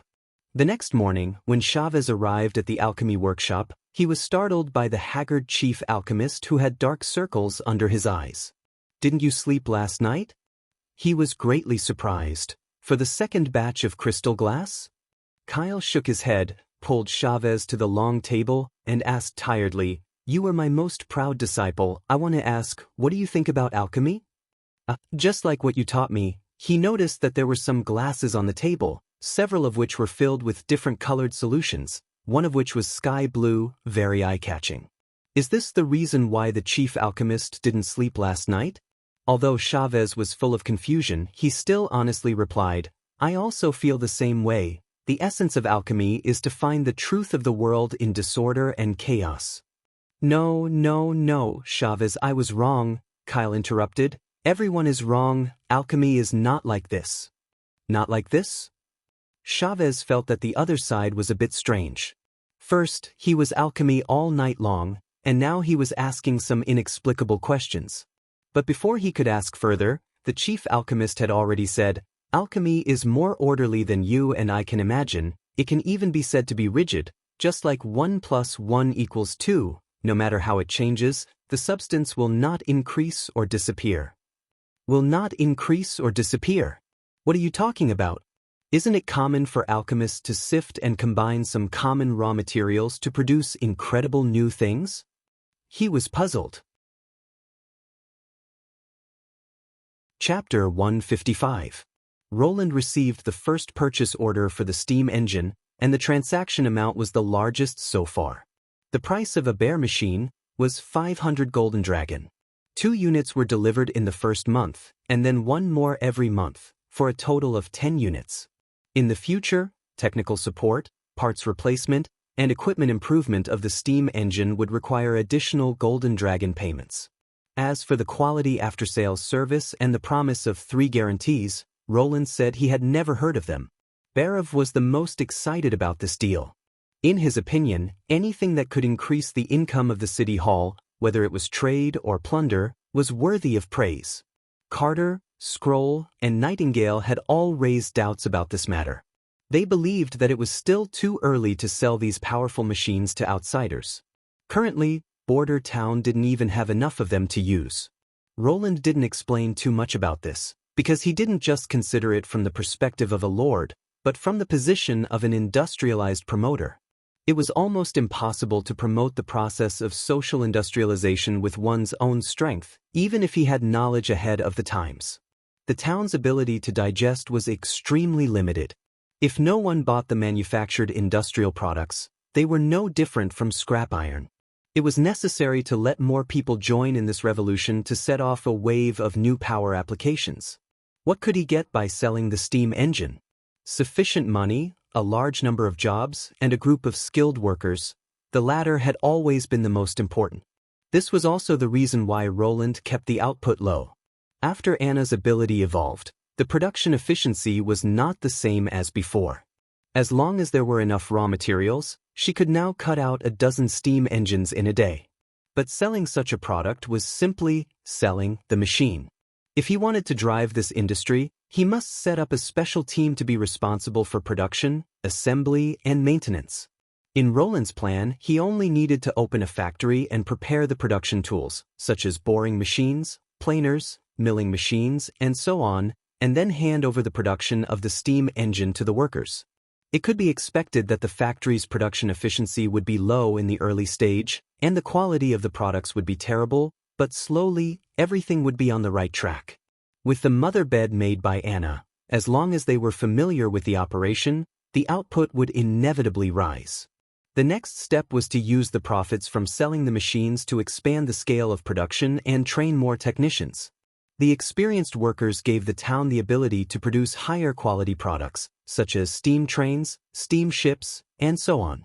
Without a doubt, this was a virtuous cycle. The steam engines that he sold could also indirectly create benefits for him. If he used them in the mining industry, he could reduce the price of, or if he used them in the shipping industry, he could promote trade. If he used them in the textile industry, he could make up for his shortcomings. Roland was eager to quickly popularize steam power throughout the country, as long as these machines were produced in Border Town. Once he unified Grey Castle, it would save him a lot of effort.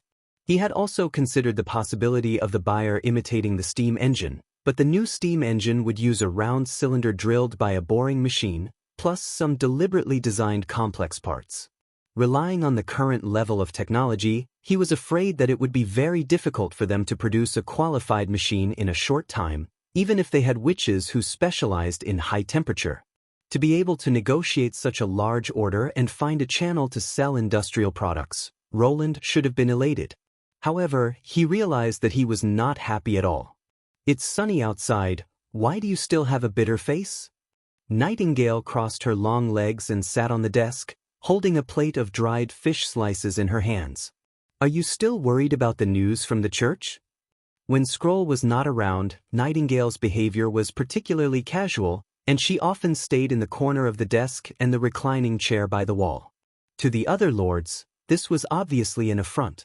However, Roland knew that he didn't care, and she also knew this. "I've been wondering why the church supported me and Garcia to compete for the throne at the same time, but now I understand. If my guess is correct, I'm afraid that Timothy has also received an invitation from the church." He frowned. In addition to the order, Marjorie also brought him a lot of information about King City, one of which greatly surprised Roland. It was that the church had attacked and taken over the kingdom of Everwinter, and according to Marjorie, it seemed that they planned to take a step forward and launch an attack on the kingdom of Wolfheart. This news was like a bolt from the blue, and it connected all the ominous signs that had been lingering in his mind together. Supporting the three of you to compete for the throne at the same time? Not supporting, but consuming. Roland shook his head. The church doesn't care if the war spreads to the whole country, or in other words, they are happy to see Grey Castle fall into internal strife. As for the churches and believers being involved in the war, it is not within the scope of their concern. Grey Castle is not as weak as the kingdom of Everwinter.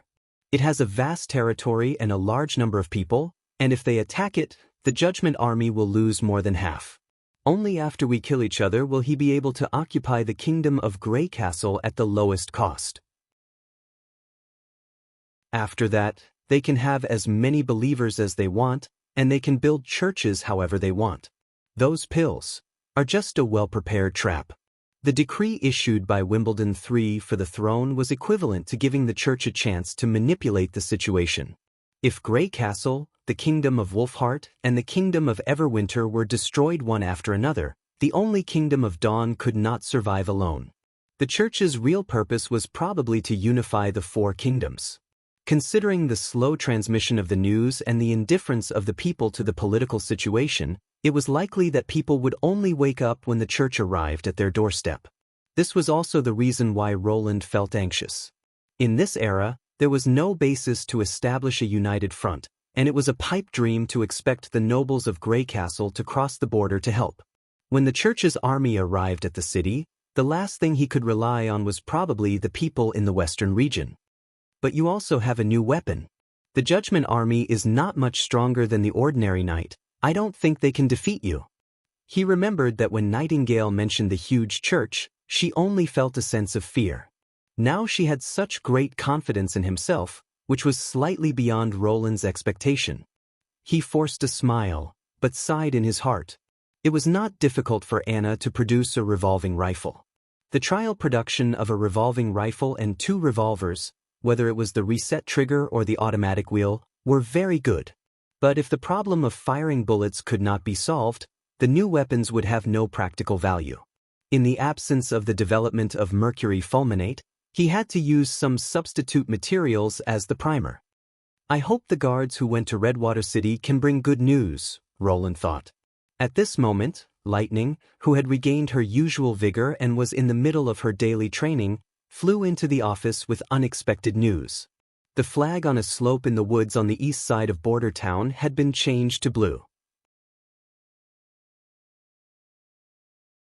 Chapter 156. Theo climbed up a small hill, from where he could already vaguely see the outline of the Lord's castle in Border Town. I'm finally back, he thought. It took him nearly a month and a half to leave, but it only took him 7 days to return. Most of the time was spent on the road from Silver City to Redwater City.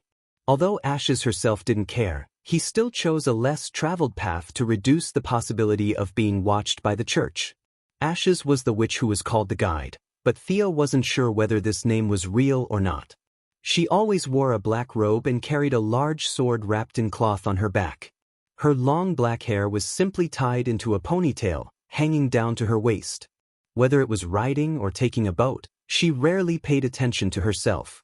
Instead, she walked alone in front, looking around at the scenery. Probably for her, this trip to Border Town was nothing more than a relaxing sightseeing trip. Sometimes Theo also doubted his own judgment. Was she really a warrior?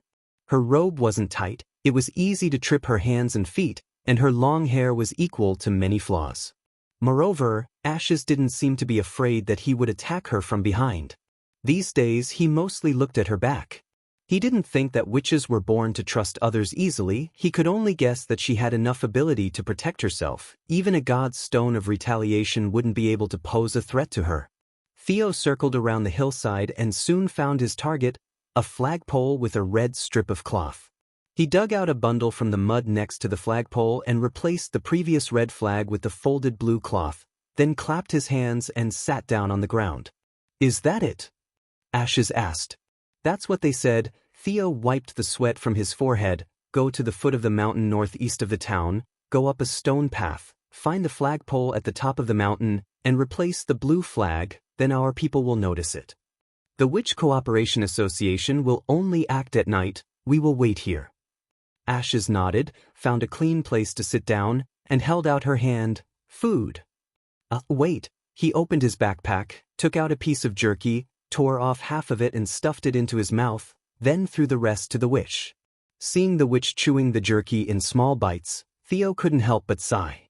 In addition to a big sword on his body, he didn't even have a single copper eagle. Even though he was penniless, he still dared to swagger to Border Town with me. Along the way, he paid for the accommodation and meals. The room had to be a superior single bedroom, and the food had to be meat. Furthermore, he had to taste half of the food that was portable like dry rations. She was probably quite cautious in a field where she didn't have time to care about her abilities. However, wasn't the most prudent way to prepare the food himself? The place we're going is across the channel. Ashes swallowed the jerky and suddenly said, "I don't know if you've heard the rumors about the fjords. There are countless islands there, and some of them have very harsh environments and are uninhabited. We will build a home for the witches there." Theo stared blankly.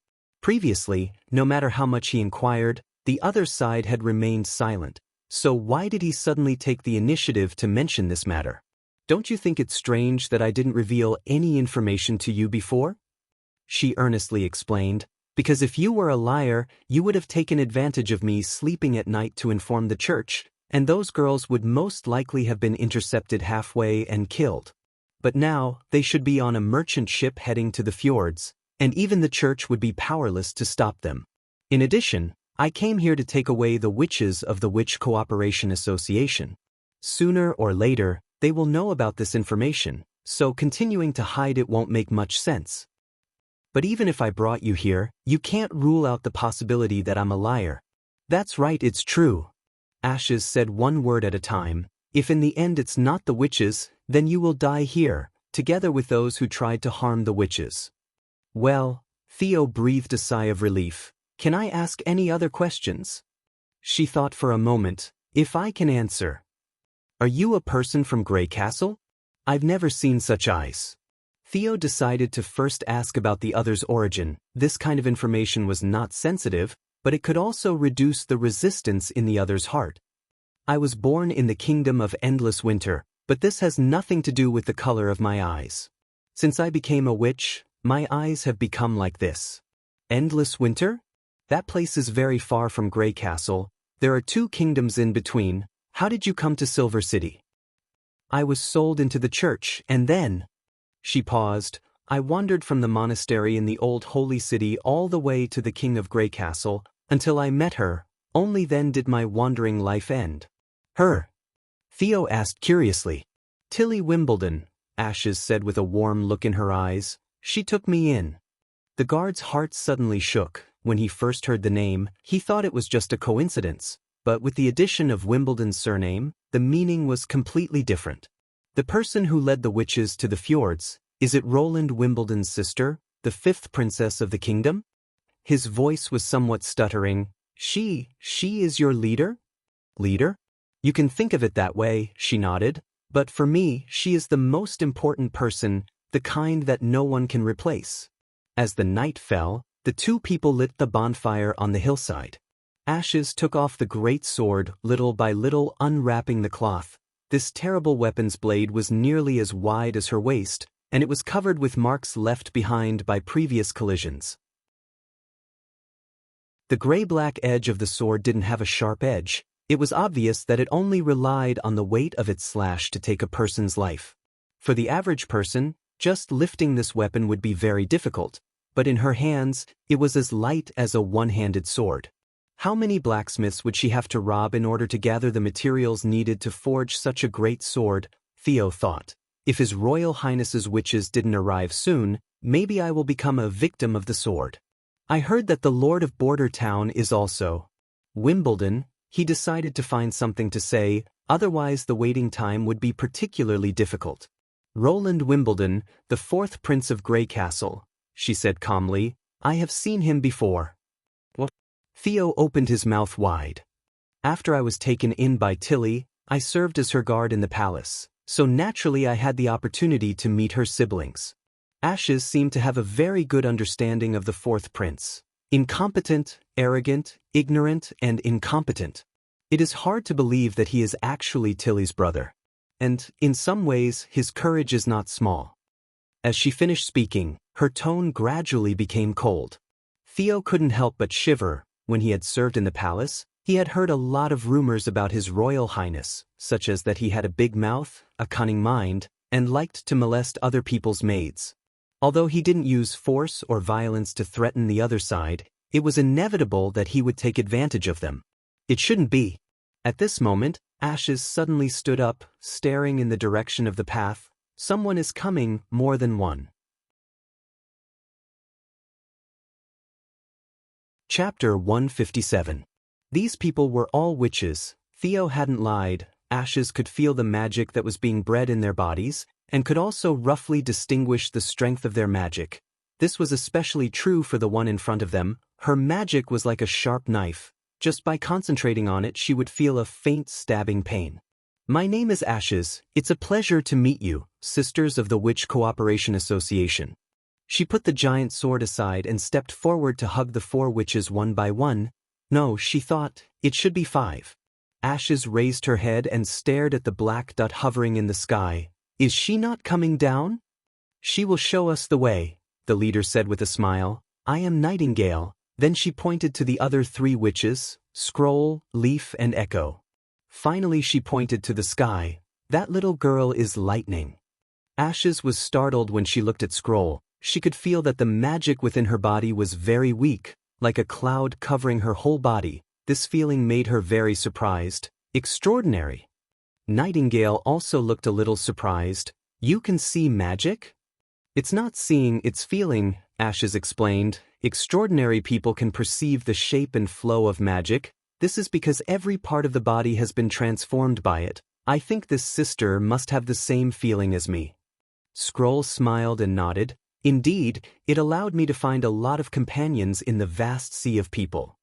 Are extraordinary very rare? Nightingale asked. The other side's first concern is the number, not what is an extraordinary. Ashes thought, could it be that the Witch Cooperation Association has also heard of the existence of extraordinary witches?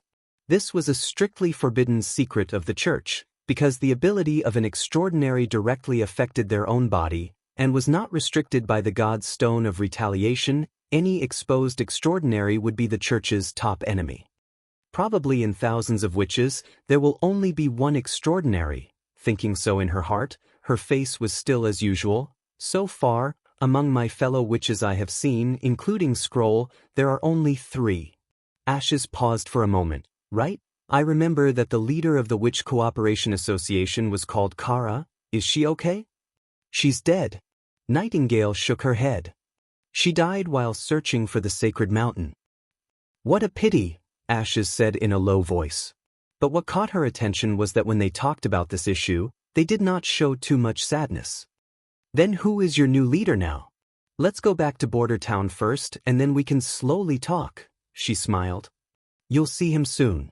After the group entered the small town, Ashes discovered that something was wrong. These witches of the Witch Cooperation Association were holding torches and openly walking on the street. Moreover, even after nightfall, the town was not completely silent. Many of the house's paper windows revealed a faint firelight, and if one listened carefully, one could even hear the sound of children reading aloud. Although candles were not very expensive, the commoners had limited savings. They would not easily use them unless it was absolutely necessary. In a small town at night, there were so many residents lighting candles, it was already an incredible scene. Coupled with the sound of reading word by word, were they teaching their children to read? But since the other party did not mention it, she was too lazy to ask. In any case, this was not a place to live for long. What she had to do was to take everyone away as soon as possible. Passing through the crisscrossing streets, the group was getting closer and closer to the castle area. Ashes could already see the dark walls and the guards standing guard in the night. Where are we going? She could not help but ask. Border Town Castle, we will soon arrive. The one who answered her was Nightingale. Wait, she could not help but slow down, that is the place where the Lord lives. Yes, it is also the home of the witches. Could it be that you have reached an agreement with the Lord? Ashes frowned. Even if the local forces of the Witch Cooperation Association were strong, it would still be difficult to compete with the Lord and the Church, who had the God's Stone of Retaliation. Therefore, the only possibility was to cooperate. This was also one of the ways for the witches to survive. Unfortunately, in the face of the weak witches, most of the lords were unwilling to sit down and talk about the conditions fairly. Instead, they were endlessly squeezing and demanding, so this road was quickly blocked. That's right, Nightingale's tone did not show much unwillingness to be oppressed, but instead seemed to be enjoying it. At least we have signed a contract with His Highness. But Ashes was unable to feel happy for them. The contract was something written on paper and pen, it was not binding at all. When the Lord was tired of paying or wanted to terminate the equal relationship, he only needed to crumple it into a ball and throw it into the fireplace. No one would stand up for the witches. Their position was like a lonely boat in the middle of the sea, in danger of capsizing at any time. Fortunately, I came, she thought, I will take them away from here and go to the other side of the sea. There, the witches would build their own home, far away from the church and the secular world. After passing through the castle gate, sure enough, the guards were accustomed to the appearance of the witches and even greeted each other. Compared to the palace in King City, the Lord's castle was undoubtedly much narrower and darker. There were only a few lonely torches hanging on the walls of the corridor. The flickering light was unable to cover the entire stone floor. Walking through it made people feel somewhat depressed. Only when they entered the living room did the light suddenly brighten. In the hall, Ashes saw more witches. They seemed to have been waiting here for a long time. When they saw her appear, they all applauded to show their welcome. Nightingale took 2 steps forward and was about to make a simple introduction, when a witch suddenly rushed over. "Vendi!" Someone shouted. Ashes noticed the other's action, but did not take any countermeasures. She could feel the other's surprise and joy, but there was no hostility. Soon, a warm body embraced her. "You actually survived." The other's voice was full of excitement. "Thank you for saving me." Ashes was startled. "You are..." "My name is Vendi." She let go of her hands and looked straight into Ashes's eyes. "The little girl from the choir. Do you still remember me?" In the bedroom on the 2nd floor, only Ashes and Vendi were left. She did not expect to meet her companions from the monastery here. Saying that they were companions was a bit of a stretch. If not for that night, she would not have crossed paths with Vendi. In fact, at that time, she did not notice that in the room buried under the ground, there was another unfortunate person like her who had been forcibly taken here. She would never have thought that the other person would eventually become a witch. "After I escaped from the monastery, I settled down in Sea Wind County. Vendi was silent for a long time before she said, "Later, I heard that the monastery seemed to have caught fire that day, and the children inside were also missing." Fire? Ashes shook her head. That was the church's own doing, to cover up the scandal. I killed some of the managers and the judgment army who tried to stop me, until the church's God's punishment army arrived. The scar on my eye was left by them. If I hadn't made a prompt decision to escape, I'm afraid I would have died there when the God's punishment army arrived.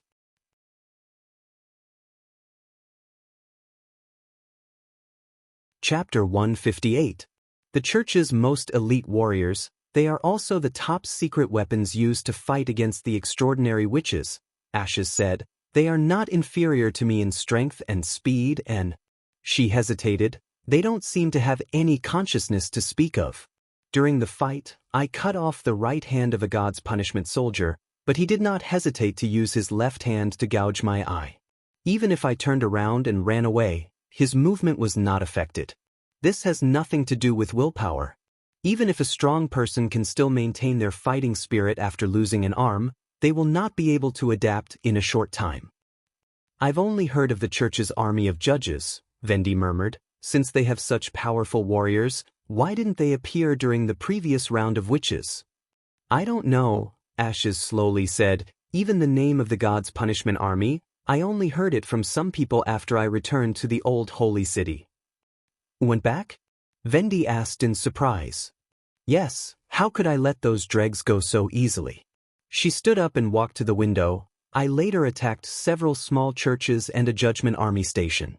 There happened to be a presiding judge in the station, so I thought they were really not afraid of death.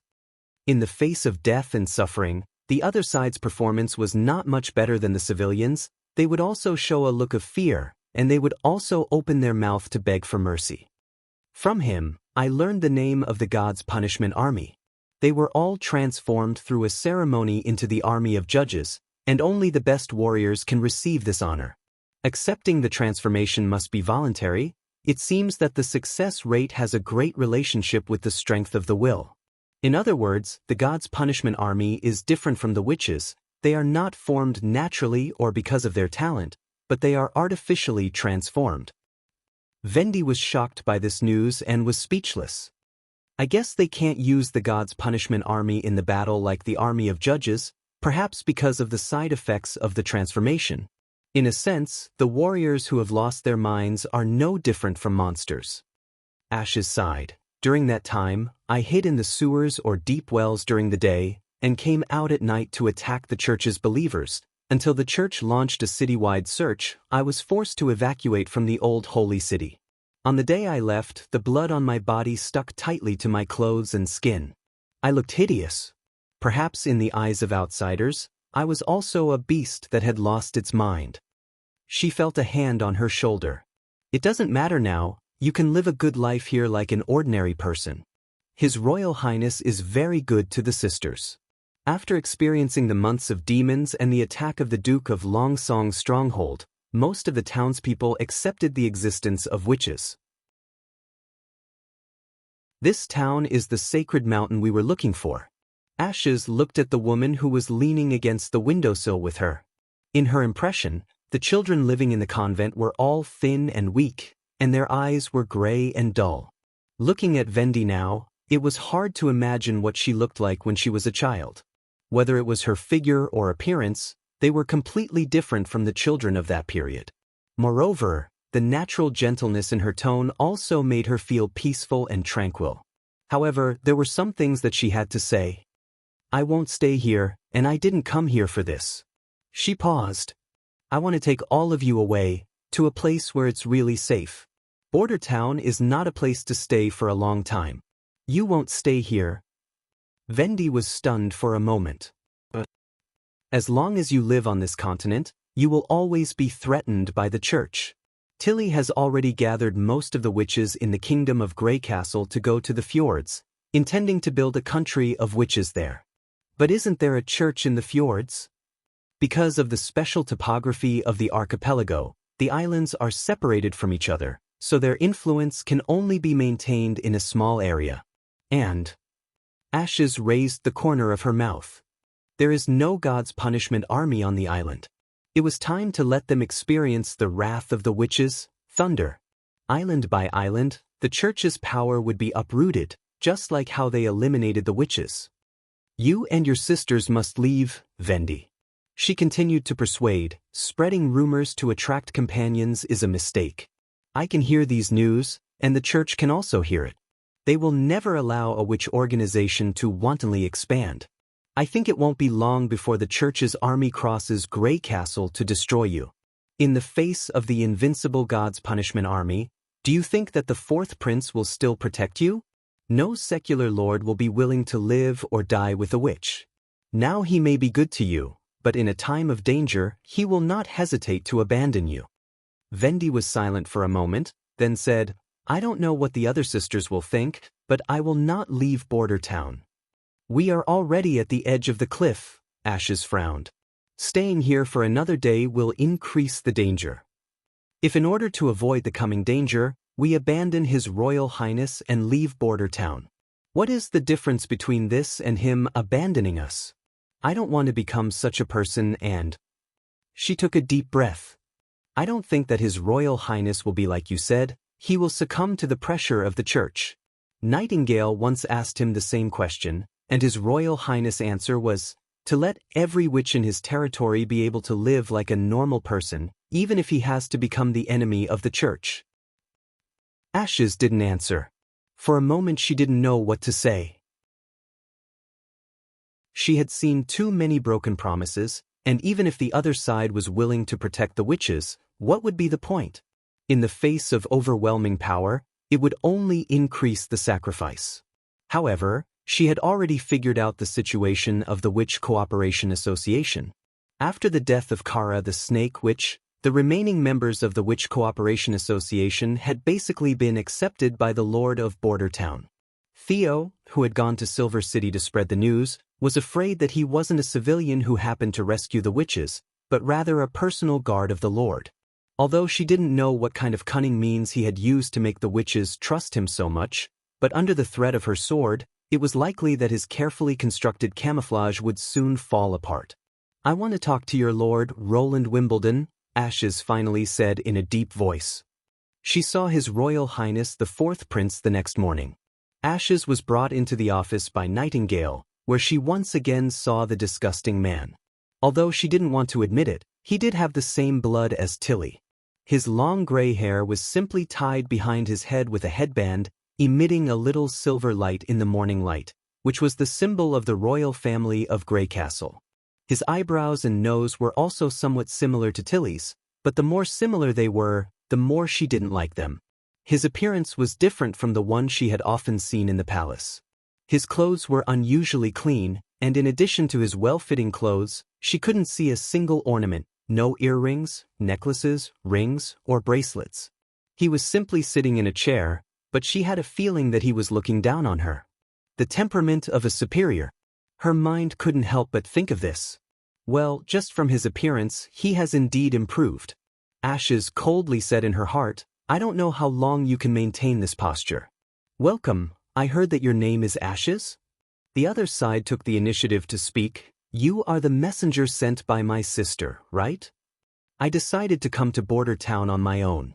But you are still a messenger, right? Ashes frowned. What was the point of emphasizing the word messenger? She didn't want to be entangled in unimportant things. Yes. Chapter 159. Before Roland met the new witches, he had already listened to Theo's detailed report. Please go to Literature Building. He didn't expect that the long-lost Tilly Wimbledon would actually become the leader of another witch organization. Moreover, she was ahead of him and had already gathered more than half of the witches in the Grey Castle Kingdom. What was even more intolerable was that now she actually wanted to extend her claws into his own territory. According to Nightingale, the witch in front of him was an extraordinary, and her ability was likely to be a combat type. Any extraordinary deserved to be treated with caution, so when he met with Ashes in the office, besides the invisible Nightingale, Roland also stood beside Anna. In front of the desk, There were several extremely thin black flames that formed a wall that was invisible to the naked eye. If she dared to rush over, she would be cut into several pieces by these thin lines. When strengthening witches didn't wear a god's stone of retaliation, they didn't have an advantage in the witch war, but once they wore the stone, they would have unrestricted destructive power. Fortunately, the god's stone was hated by the vast majority of witches. Ashes probably also considered this point, so when she came to Border Town to win over the witches, she didn't bring any of the church's iconic items. Your witches? Don't be arrogant, they are all living people, not your personal belongings. Ashes coldly said. Roland suddenly choked. It was the first time since he had crossed over that he felt the embarrassment of a failed verbal cannon. Usually he was used to saying things like, my people, and so on, but now he was unexpectedly criticized by a democratic speech, making him extremely embarrassed. Although according to the convention of this era, there was no problem with the Lord calling the people or things in his territory that way, but now in front of Nightingale and Anna, emphasizing this point was purely a lack of EQ, and he was led into a pit by the other side. So he coughed twice and readily said, I never thought so. They stayed in Border Town out of their own will, and I believe this is the best place for them. As for the fjords you mentioned, the journey across the sea itself is very dangerous. The climate of the fjords is unpredictable, and it is attacked by storms and tsunamis all year round. It is not a suitable place to live. But at least there, the power of the church is negligible. Witches can rely on their own power to transform their homes and fight against natural disasters, but there is no way to fight against the church with the god's stone of retaliation, let alone the god's punishment army. Ashes said mercilessly, do you know what a stupid thing you've done? Spreading the news will only tempt the church to come to you. With all due respect, you have no way to fight against the god's punishment army. Letting the witches leave your territory is the right way to avoid tragedy. Roland had heard about the god's punishment army from Vendi before, so he knew that persuasion was more effective than any words. Of course, he could ignore Ashes, but in this way he would completely give up on fighting for Tilly Wimbledon's witches. Even though the chances were slim, he still wanted to try. How many god's punishment army can you fight at the same time? He asked. Ashes looked a little confused, but in the end she still stretched out 3 fingers. If it's 3, I can still handle it. Then let's have a match. Roland sat up straight and said seriously, let the result of the match tell you whether or not I can win against the god's punishment army. What did you say? Ashes was stunned for a moment, and her cold face finally showed a different expression. A fair match, one-on-one. He said word by word, if I can defeat you, it will prove that I have the ability to resist the church, right? Ashes showed a are you crazy expression, you and me? Or, do you want the witches to fight? Of course not me, and definitely not a witch. The god's punishment army certainly has a god's stone of retaliation. Roland smiled. Your opponent is an ordinary knight. Although it was a pity that he could not personally participate in the battle, the other party was, after all, an extraordinary witch with extraordinary combat power. From Wendy's description, it could be seen that she had fought alone in the cloister and even escaped from the pursuit of a number of God's punishment army. Even if she was barehanded or with a wooden sword, she could still display extraordinary lethality. As for the effect of a revolver in actual combat, it still remained to be seen. For safety's sake, he decided to give this glorious task to Carter. If he had an AK-47 in his hand, then no matter what, he would have to do it himself. An ordinary knight. Ash's expression returned to its original indifference. If I win, will you let the witches go with me? Of course not, just like if you lose, I can't let Tilly gather all the witches in Border Town, right? Then what's the point of this duel? It's not a duel, it's a competition, Roland corrected. The point is to let you know, in the face of the church, I'm not without the power to resist. And if you lose, when you go back, you will naturally remember, if you can't stay in the fjords, there is still a place in the western region where the witches can live. Of course, if you win, when you persuade Vendi, you will at least be more persuasive, won't you? It's impossible for me to lose, Ashes said. Now call your knight. Not now, Roland waved his hand. After a week, I can make the necessary preparations for the competition. During this week, you can live in the castle and experience the life of a small town with the witches. Maybe you will change your previous opinion. She looked at the prince for a while, then nodded. Maybe we don't have to wait for 7 days, they will change their opinion and leave Border Town with me. Roland shrugged. Just as she turned around and walked to the door, he suddenly called out to her, "Wait! Have I seen you somewhere before?" Although he was sure that he had never seen this face, looking at the figure behind him, there was an inexplicable feeling of familiarity. Roland recalled a little. This familiar feeling seemed to come from the palace in King's City. "Didn't your guards tell you?" She didn't look back. "If it wasn't for Tilly stopping me, I'm afraid you would only have one hand left in the palace." After the office door closed, Nightingale appeared, whistling. "Have you also touched her buttocks?" What? Roland was startled. "I don't remember there being such a person in the palace. And what do you mean by, also, touching?" Nightingale mouthed a word. He could tell that it was tear. "Damn it, although I did touch the headmaid's buttocks, I was afraid of being seen through, so I did it according to the usual practice. I haven't even argued with you about the peeping matter." "Ahem," Anna interrupted the conversation between the two. "Do you really have the confidence to let the knight defeat the extraordinary witch? If he fails, it may affect the other witches' confidence in you." Fortunately, Anna still looked calm. Roland breathed a sigh of relief. Although the self-strengthening witches are not affected by the god's stone of retaliation, they still fight with their own body functions. Compared with the rapid-fire weapons, the limitations of the body are too great. I think the odds of winning are at least 70%.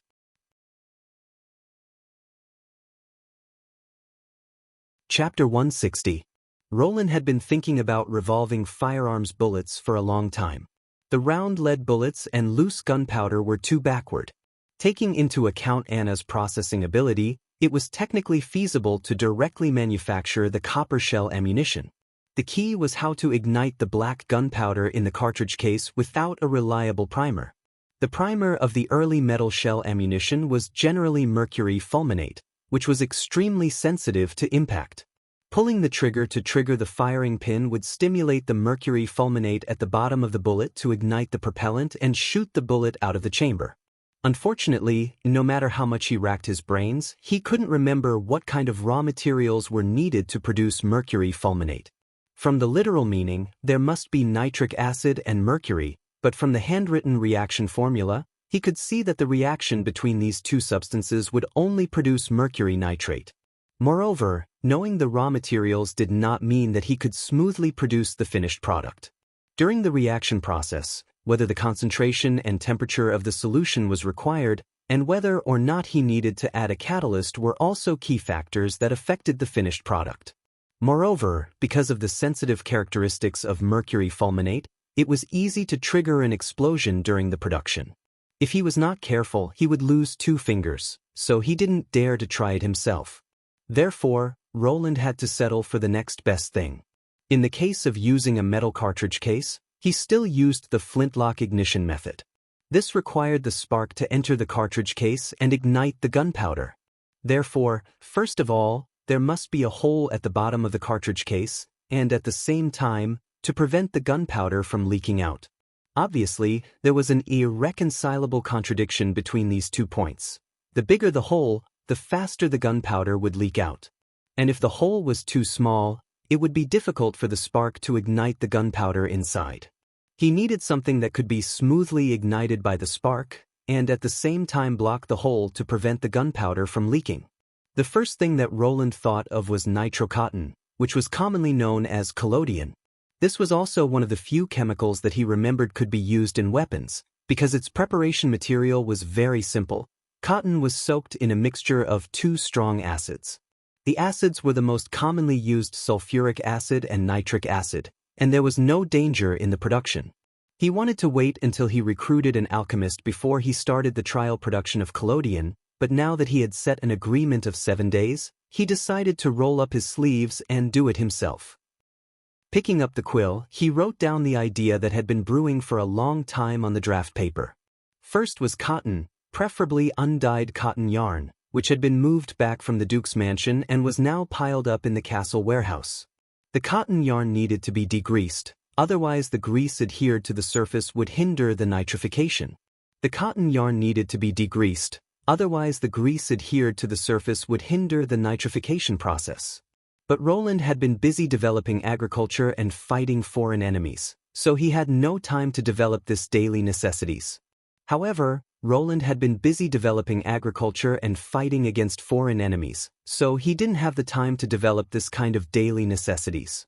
As for how to make sodium hydroxide, the simplest was probably the electrolysis of salt.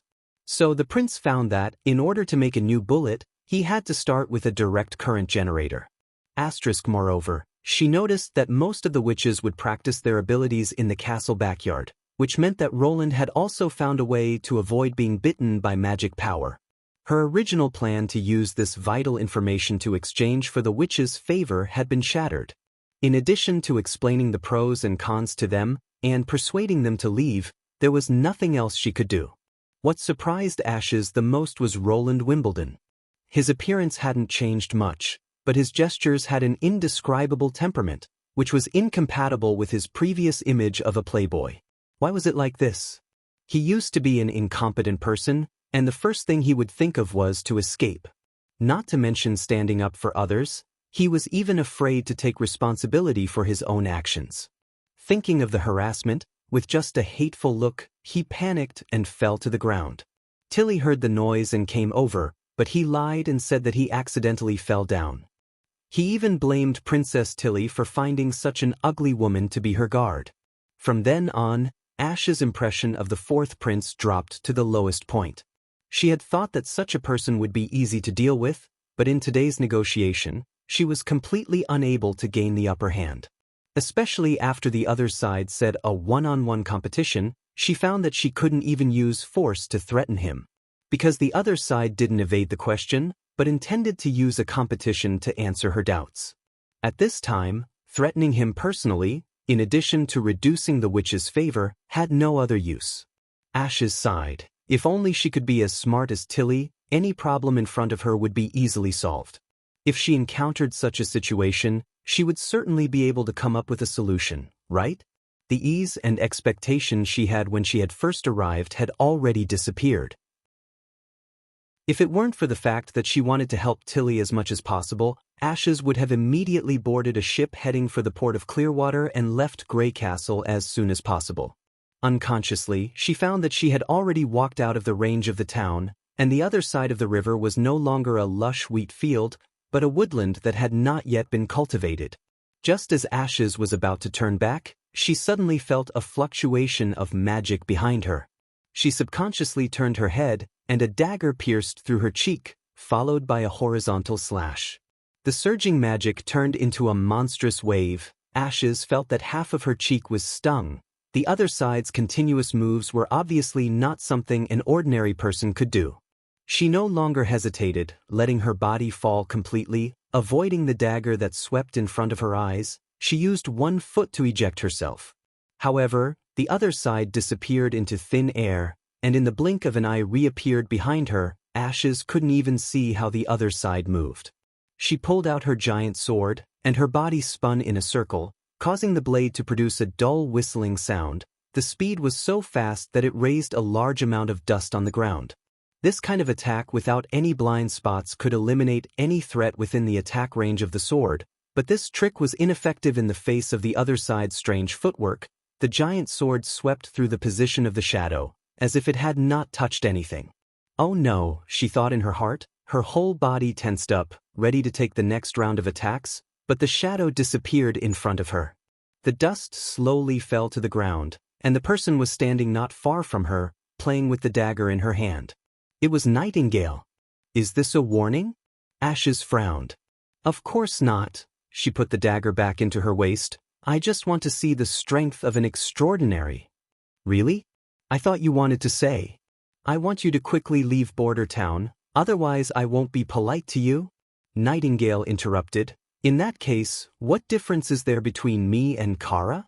Kara? Why did she mention the former leader of the Witch Cooperation Association? Ashes was puzzled. You can rest assured to persuade each sister. If someone is willing to leave with you, I think His Highness will not stop you, and I certainly won't. Nightingale paused. Don't try to hurt or threaten His Highness Roland, otherwise I won't deliberately stab you next time. At this point, she grinned and disappeared into the air. Enjoy your life in Border Town. Chapter 161. The principle and structure of the DC generator were very simple. When Roland was a child, he had dismantled more than 10 motors of four-wheel drive vehicles, from ordinary white motors to the legendary Jinchao, and he had even wound the rotor copper wire by himself. These motors were typical DC motors. There was no difference in structure between the DC generator and the DC motor. In essence, they were the same thing, and their functions could be interchangeable. As long as other machines drove the motor rotor to rotate, and the wires continuously cut the magnetic induction wire, it could generate a continuous flow of induced current. With the help of Mystery Moon and Anna, Roland only spent half a day to assemble a simple DC motor. The stator was made entirely of wood, and Mystery Moon gave it magnetism. The commutator at the end of the rotor was embedded in a log, and the center of the log had a hole, which could be connected to the steam engine shaft. This structure was not only convenient to make, but also guaranteed the mutual insulation between the commutator. As for the new steam engine, he and Mystery Moon watched Anna perform her amazing processing skills. When it was necessary to make large parts, she would spread out her black fire and wrap a pile of iron ingots like a cloth.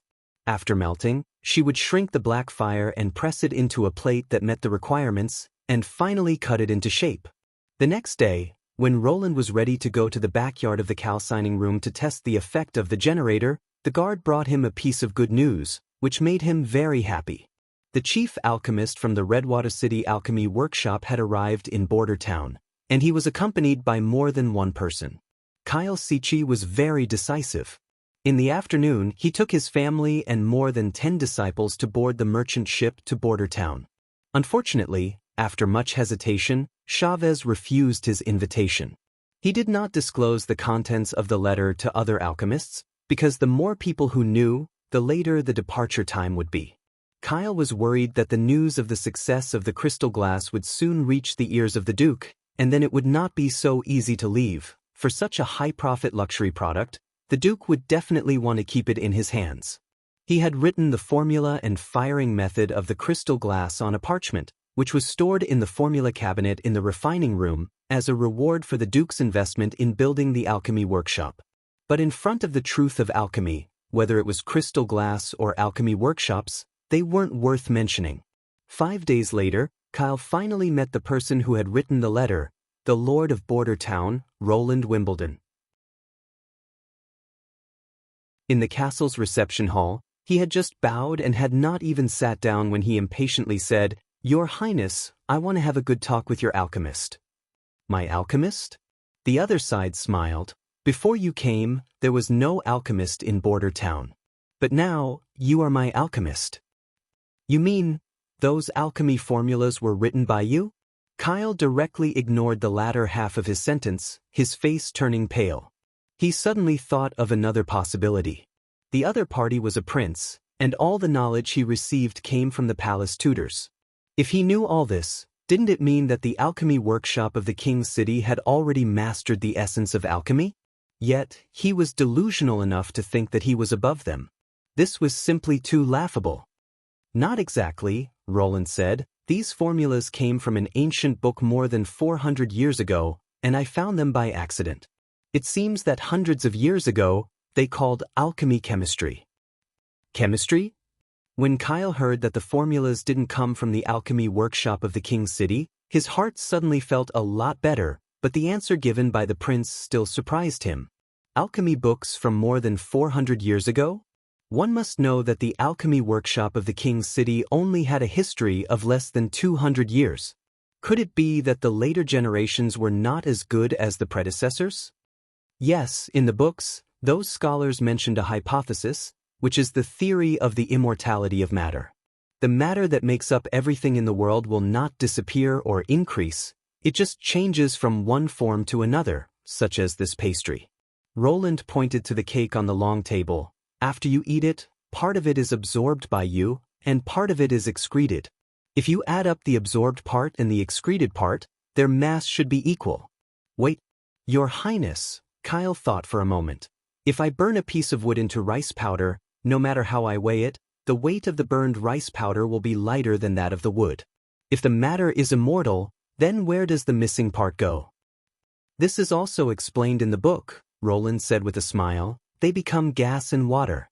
The water is baked and evaporated by the flame, so in the end, you can only see the residue left. Gas? Kyle felt that something was about to come out of his heart. Does the air also have weight? Of course, all matter has mass. The prince nodded. It's very simple to verify this point. Put a pile of sawdust into the bottle, cover the mouth of the bottle and place it on the balance scale. When the balance is reached, you will ignite the sawdust. Eventually, you will find that the weight of the bottle will not change. Because the gas released from the combustion can't escape, it remains in the bottle. This is also written in the ancient book? Kyle asked eagerly. Can you let me see that book? If you can promise me a few conditions, Roland said, spreading out his hands. Please go ahead. First of all, you have to work for me, and your salary will be calculated according to your salary in the Redwater City Alchemy Workshop. Second, once you accept this job, you must abide by the confidentiality regulations. That is to say, you must not disclose the content of your work to other alchemists. Third, if you agree, we will sign a contract. This contract will last for 5 years. After 5 years, you will be free to choose whether to stay or leave, and your alchemy results will no longer be restricted by the confidentiality regulations. You can show them to other alchemists or the Alchemy Guild. In return, if you accept these 3 conditions, Border Town will provide you with housing and a chemical laboratory. At the same time, I will lend you the book Elementary Chemistry to read. If there is anything you don't understand, you can ask me. It doesn't sound like harsh conditions, Kyle thought. Although words like confidentiality regulations and chemical laboratory were difficult to pronounce, he could still understand the general meaning. A 5-year contract was not too long. He had thought that the Lord would ask him to stay in Border Town forever. And, even if the conditions were harsh, he wanted to see the book that recorded the essence of alchemy with his own eyes. Thinking of this, Kyle got up and slightly bent down. I am willing to serve you, Your Highness. Very well, then it's settled. The prince didn't seem to care much about etiquette. Your workplace will be by the Redwater River. After signing the contract, I will take you to familiarize yourself with the laboratory and introduce you to the use and operating procedures of the glassware. What made the chief alchemist feel a little strange was why His Highness talked about alchemy so skillfully and even gave people a sense of confidence. Was he just an ordinary noble who had accidentally come into contact with an ancient alchemy book? But these were all minor details. He suppressed his doubts and asked, "What does Your Highness want me to refine?" Chapter 162. Full of Lies. When Roland finished dealing with the alchemist's matter and returned to the office, Nightingale said aloud, "What 450-year-old ancient book? Wasn't Elementary Chemistry the textbook you wrote for Scroll to memorize? That thing will be taught to the people sooner or later, right?" "It's just a white lie." Roland picked up the cup and drank a mouthful of tea. Since the king's merchant Marjorie gave him a bag of black tea, he could finally say goodbye to the days of drinking plain water or ale every day. A prince living in the palace, how could he know so much about alchemy? If he did, it would be from the king's alchemist teachings. See, the literature building gave him a textbook for him to study by himself, which is much easier to accept than me teaching him alchemy. After all, people always believe in themselves the most. Nightingale suddenly leaned over and moved closer to Roland. "Then who taught you your knowledge?" Roland had just opened his mouth, but Nightingale's finger stopped him. "If you don't want to say it, don't say it. I don't want to hear you lie." He blinked, and the other side withdrew her hand. "There are still 5 days before the competition." Roland took the opportunity to change the topic. "I have to let Carter familiarize himself with the operation of the new weapon in advance. But didn't you say that the ammunition problem hasn't been solved? Collodion only affects its use in actual combat. If it's only for the competition, it's still possible to shoot one round with each gun. After all, during the competition, there's no need to worry about transporting bullets and reloading repeatedly. 10 bullets are enough to get the result, Roland said. Of course, the problem of the firing rate decreasing due to the lack of collodion was a matter of probability. This point could only be decided by God and Carter's face. West of the town's walls, Carter came to the previous explosive test field, accepting the new task assigned to him by Roland. Fight with a witch? The chief knight was startled. Can I wear a god's stone of retaliation? Of course you can, Roland said with a smile, but you are facing a special witch. The god's stone of retaliation is ineffective against her, and her fighting style is similar to that of a warrior, using a great sword to attack. You mean she is a witch who is proficient in close combat? Carter glanced at Nightingale, who was standing beside Roland. More or less, but because her ability is to strengthen herself, both her strength and speed are far superior to ordinary people. Roland said, you have to be mentally prepared. The opponent's physical fitness is probably several times higher than the death row inmates who were used to test the pills. Several times higher. Your Highness, do you know what that means? Carter's eyes widened. It's very likely that even if I had observed her movements, my body wouldn't have been able to react. If she really is as powerful as you say, I'm afraid I won't be able to defeat her. Theoretically speaking, your chances of winning are indeed 0. The prince handed over a strange-looking firearm. But with this, your chances of winning will greatly increase. This is a new flintlock. Carter took it with both hands. Because its trigger and barrel were very similar to that of a flintlock, the knight judged that they should belong to the same type of weapon. It wasn't big, but it was heavy in his hands, even heavier than a flintlock rifle. What was particularly eye-catching was that, except for the wooden grip, the entire gun body was made of metal. The smooth lines and corners, as well as the grayish-white metallic luster, had an indescribable beauty. Carter almost instantly fell in love with this weapon. Its name is a revolver. Roland took out another weapon with the same shape and ejected a beehive-like wheel to the left. Now I'll teach you how to use it. Carter quickly discovered that its operation method was much simpler than that of a flintlock rifle. The pellet and gunpowder were already connected, and as long as it was loaded into the middle wheel, it could be fired. There were 5 holes in the revolver, which could be loaded with 5 rounds of ammunition at a time. This was probably the reason why it was called a revolver. At the end of the revolver, there was a small hole corresponding to the revolver. As long as the trigger was pulled, sparks would burst out from the hole, accompanied by a sizzling sound. Maybe there was a piece of flint hidden inside, he thought. However, the design of this bullet was too exquisite. The light yellow shell was probably made of thin copper plates, and the whole body was perfectly round. The whole body was smooth, and you couldn't see any traces of joints. The front of the bullet was thin and the back was thick, and the tail was about the thickness of an index finger. It could very accurately fit into the hole of the cartridge. In the end, how was this made?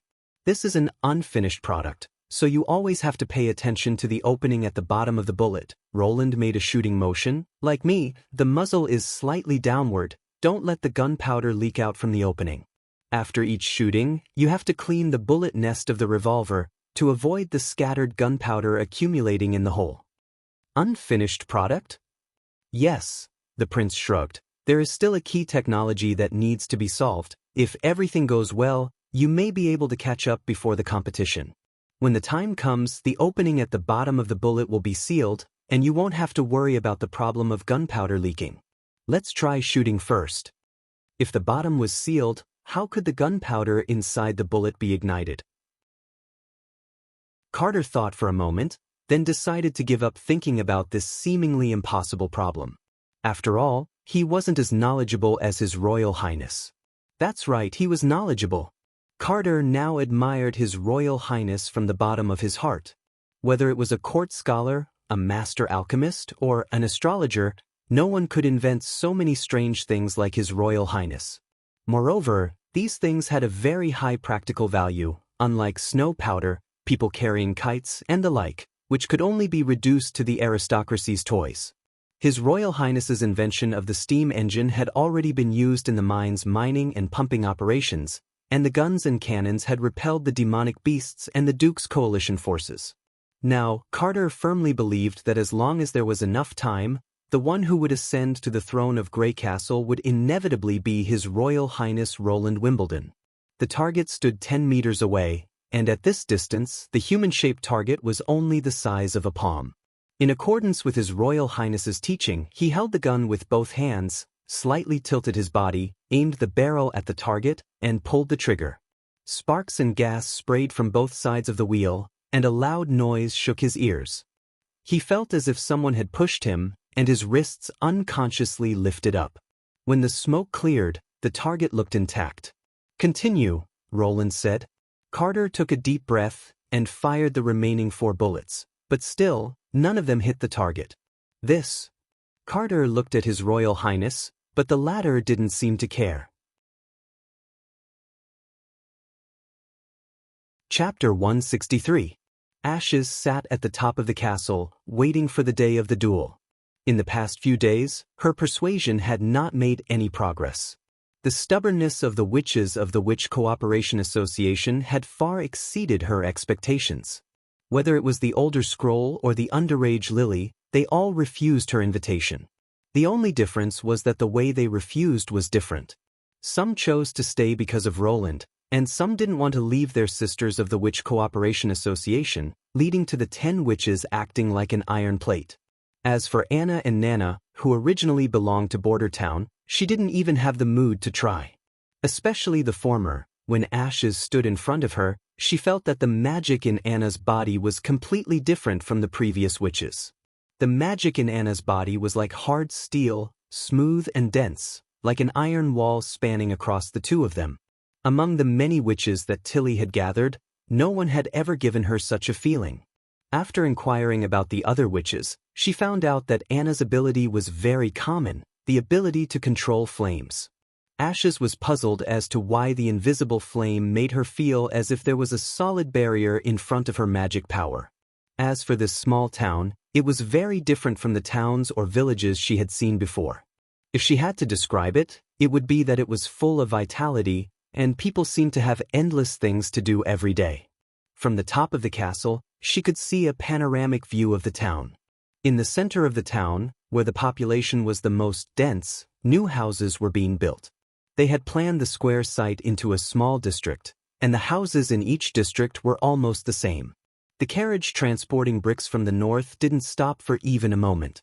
The stonemasons first dug a dozen pits of the same shape, and then began to stack the bricks. This kind of construction speed was amazing, and in almost a day, they could build a fence that was half the height of a person. Looking to the northeast, she could see the billowing smoke rising into the sky. It wasn't a forest fire, but rather a brick kiln at work. There were also several particularly thick brick towers being built. At first glance, they looked like piles of red giant trees that had been cut down. On the riverbank, there were several sailboats arriving at Border Town every day. From the flags hanging on the masts, most of them came from Longsong's stronghold. The goods that had been unloaded from the ships had almost filled the yard to the brim. There was a team of guards patrolling the yard with wooden spears. Unlike most city guards, they did not walk lazily for a while or simply find a place to hide and take a nap. Instead, they lined up in a straight line from beginning to end, walking between the dock and the yard. Sometimes, they even took the initiative to help unload the cargo. In Ash's memory, this was a scene that she had never seen before. What kind of magic did Roland Wimbledon have to make these people so passionate about building a remote and barren town? Just at this moment, a cooing sound came from above. Ashes raised her head and saw a huge fat pigeon descending from the sky and landing on her shoulder. "I've finally found you, Coo." The pigeon rubbed her cheek. "Tilly sent you?" Ashes took out a handful of wheat from her pocket and threw it on the roof. The pigeon flapped its wings and flew over. Suddenly, it seemed to realize something. "I'm not a bird, Coo." "Then turn into a human and talk to me." "Okay, Coo." As soon as the voice fell, the pigeon's feathers suddenly swelled, and a white light penetrated through the gaps between the feathers.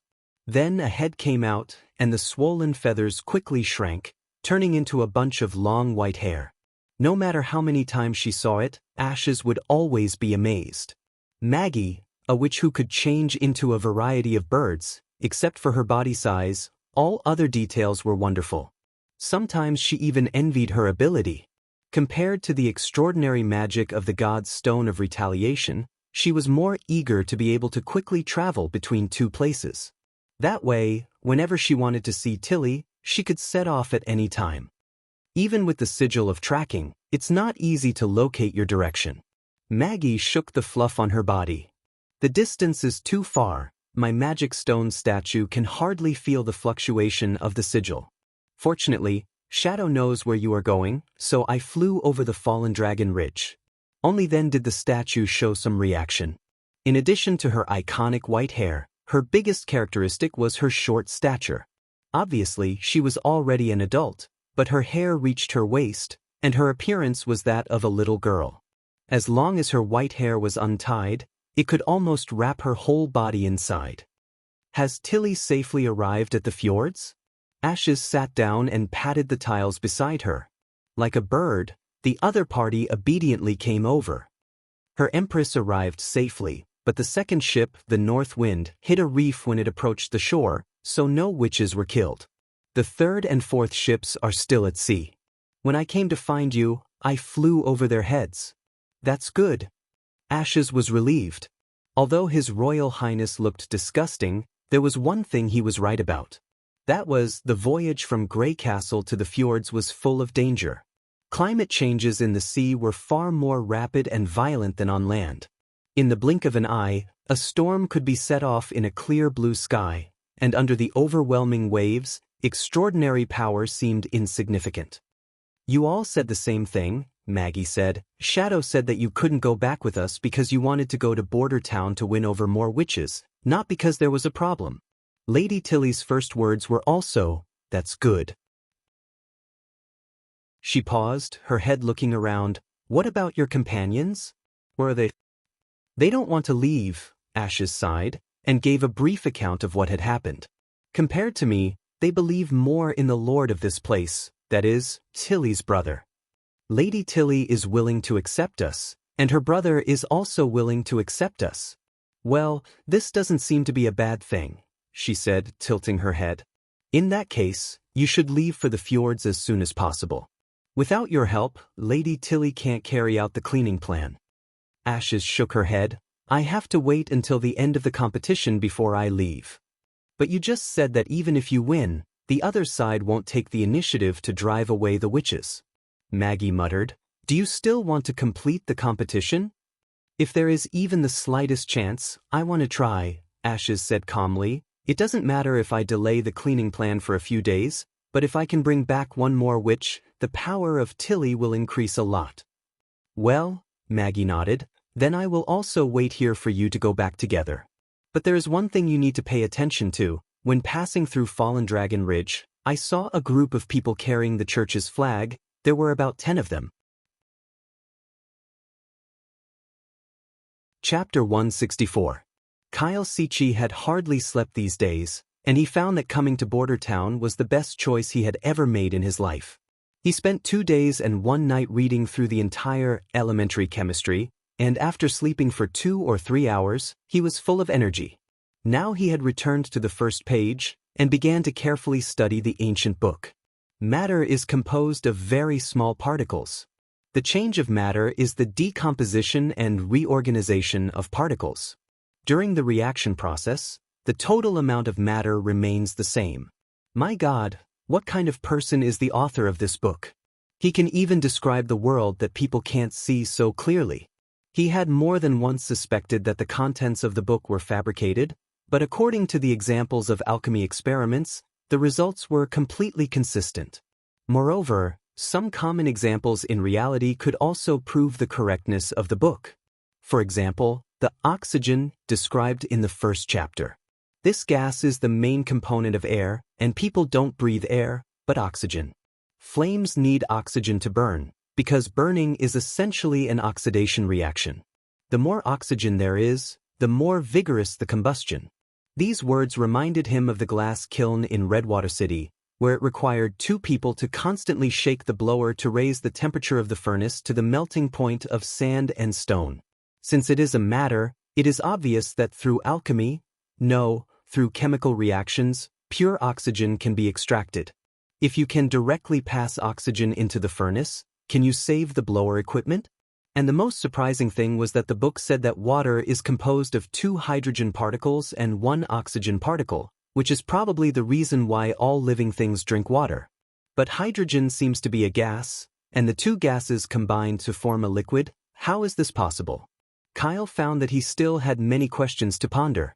But there was no doubt that he had already walked ahead of all the alchemists. While they were still exploring the formula in the chaos and fog, a straight and flat road appeared in front of him. However, he still had to get down to business. He reluctantly closed the book. At this time, the sky was getting brighter, and it was time to work.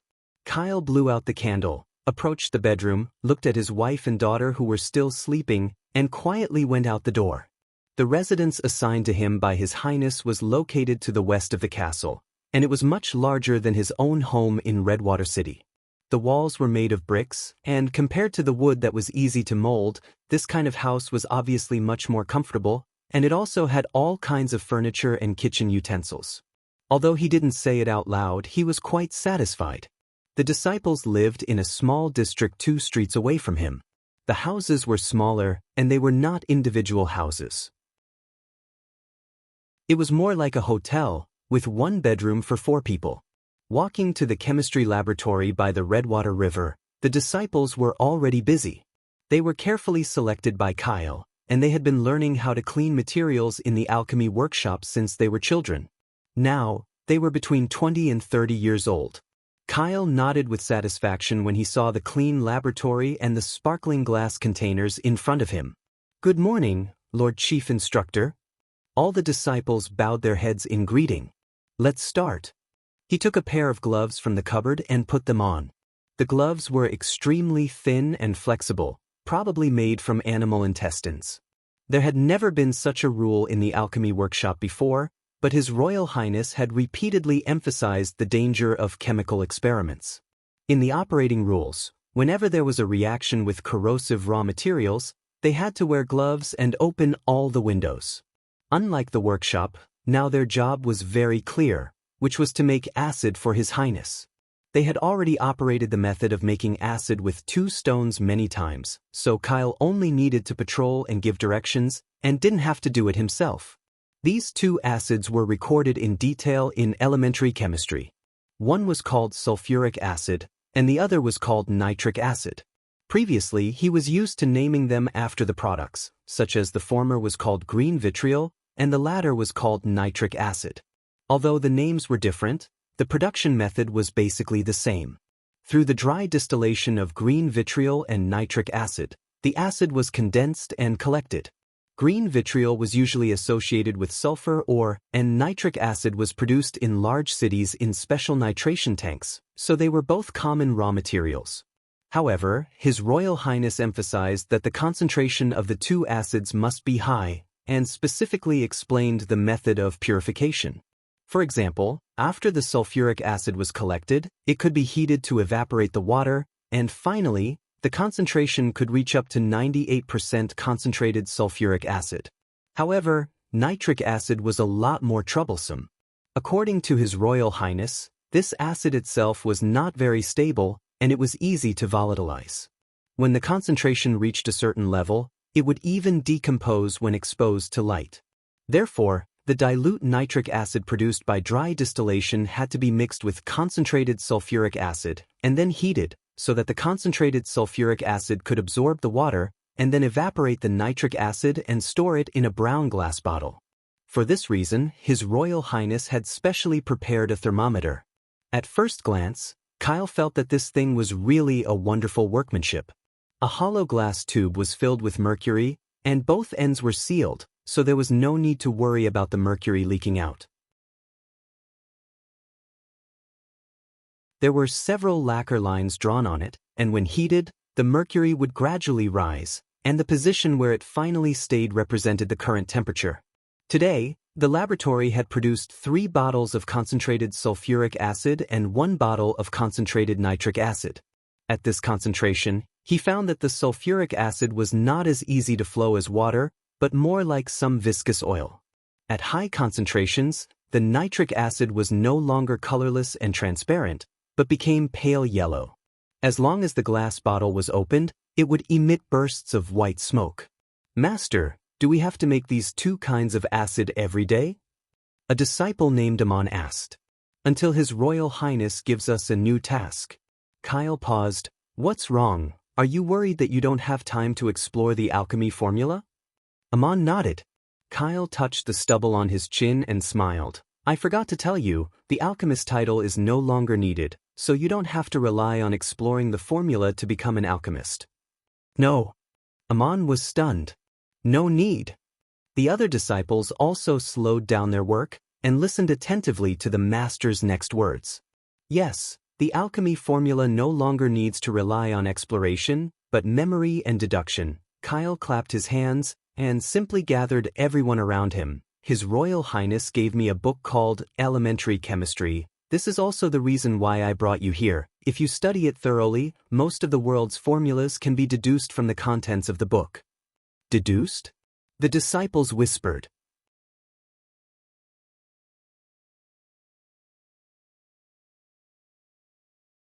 Chapter 165.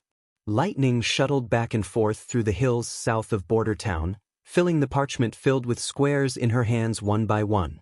This was the new task she had recently accepted, which was to cooperate with Soroya to draw a map of the Western Territory.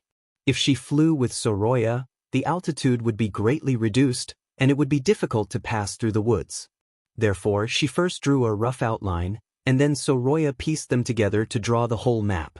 Under the magic pen, the map looked the same as if it was looking from the sky, and every detail was lifelike. When the parchment was filled, Lightning turned around and returned to Border Town. Today, after several months of practice, her flying speed was getting faster and faster, and according to His Highness Roland's calculation, her speed was almost 120 kilometers per hour. At this speed, the strong wind blowing against her face almost made her unable to open her eyes. She thought that this was the limit of what she could achieve, but just the day before yesterday, His Highness gave her a gift. It was a leather headband, wrapped in 2 copper rings, and one side of the copper rings was inlaid with pure transparent glass. As long as she wore it, she would be able to stay away from the wind. His Highness said that this was called windproof glasses, which were made when he was making glassware. He also said that with this, she would be more like a little Israel. Lightning didn't know who Israel was, but she understood that it took a lot of effort to join the leather, copper rings, and lenses together. Each piece of leather had a double layer of stitching, and the inner side of the copper rings was tightly wrapped, so there was no need to worry about scratching the skin. The back also had a buckle similar to a belt, which could be adjusted at will. It didn't look like something that was casually made. She immediately fell in love with this gift, and almost slept with it on the top of her head. Now, as long as she pulled down the windproof glasses, she could fly as fast as she wanted, no longer having to pay attention to the whistling wind in her ears. After a while, Lightning arrived over the town and was about to return to the castle to give the grid map to Soroya, when a white figure suddenly passed by the corner of her eyes. Looking sideways, she saw a pigeon spreading its wings and gliding in the direction of Longsong's stronghold. Pigeons were not rare birds, but this one was different. It was too fat. Just its wings alone were enough for him to gnaw on for a day. Lightning swallowed her saliva. She remembered the time when she was stranded on a deserted island, catching fish and birds with her own hands and roasting them over a bonfire. Although the food provided by His Royal Highness was also very sumptuous, she had been eating butter bread and mushroom soup for a whole month, and she was already somewhat tired of it. If only she could catch a pigeon and roast it? She touched the small bag of salt and pepper on her waist and made up her mind. With a turn, Lightning dashed straight towards the pigeon, who quickly noticed the uninvited guest. It folded its wings and swooped down, as if it wanted to drill into the forest and get rid of its menacing pursuer. Lightning was slightly stunned. She didn't expect this pigeon to be so smart.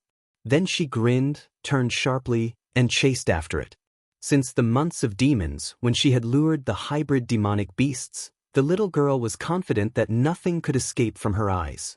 Sometimes the pigeon would fly over the treetops, sometimes it would fly at a very low altitude, flying close to the ground. However, the distance between the two was getting shorter and shorter. No matter how hard it flapped its wings, it was unable to get rid of lightning. The forest quickly retreated, and the sun shone through the dense branches. Light and shade alternated until they passed through an open area. The surroundings suddenly became empty and bright. Seizing this opportunity, she raised her speed to the limit, and in a flash, she hugged the pigeon from behind and pressed it to the ground. The pigeon struggled hard but was unable to break free from her grasp. Lightning pulled out a knife from her waist, ready to kill her prey, but the other suddenly opened its mouth. "Don't coo! Help me coo!" The little girl shivered and was so scared that she almost dropped the knife. But she quickly recovered. "Are you a witch?" The pigeon nodded again and again. "I thought I could change my taste." Lightning regretfully sighed and put away her knife. "My name is Lightning. What's your name?" The other swelled up and then turned into a human shape. "Maggie, you actually wanted to eat a bird," she accused. "I ate a lot before." Lightning shrugged and reached out to pull her up. Suddenly, a bead rolled out of her arms, bounced twice on the ground, and fell into a small pit. Lightning walked over to pick up the bead, and when she was about to hand it back to Maggie, she found that this glass-like transparent red bead was engraved with a string of strange runes, which looked very familiar. She frowned and thought for a moment, then hooked the string around her neck and took out a dark red pendant from her chest. Comparing the two in her hand, she found that the runes on them were exactly the same. "Huh." Maggie poked her head out from behind. "You also have a tracking sigil?" "What is a tracking sigil? You don't know? This thing can be sensed by a magic stone and can locate the holder's position." She paused. "No, why should I tell you? You just wanted to eat me. Do you have a magic stone?" Maggie shook her head. "So you can locate my position?" Lightning asked curiously. "No, you must have a matching magic stone in order to locate the corresponding sigil." This time she answered very quickly, "And only witches can use it. You don't know anything, so how did you get it?" "My father gave it to me when I was a child." Lightning returned the bead to the other. "What about you?" "I'm not telling you." Maggie made a face, then curiously looked at the former. "Are you a witch of the Witch Cooperation Association? I heard from Ashes that you don't want to leave Border Town. Are you one of her people?" Lightning curled her lips. "I thought you were a newcomer attracted by the rumors. Everyone is living well here. Why would they want to leave?" "Because it's dangerous. The church may send an army at any time. An explorer won't be timid because of danger," Lightning said, her face slightly red. "The trip to the stone tower doesn't count. When I go to the ruins next time, I must be the first to step into the basement. Moreover, His Highness Roland has a lot of incredible inventions. As long as you see them, you will definitely be attracted to them. One of them is a weapon that can shoot fist-sized iron balls, and anyone who touches it will be torn to pieces." "Really? Can you take me to see it?" Maggie exclaimed. "That won't do, unless you join the Witch Union and become one of us." "But I have to take Ashes back." She hesitated. "Then you can take her back," Lightning persuaded.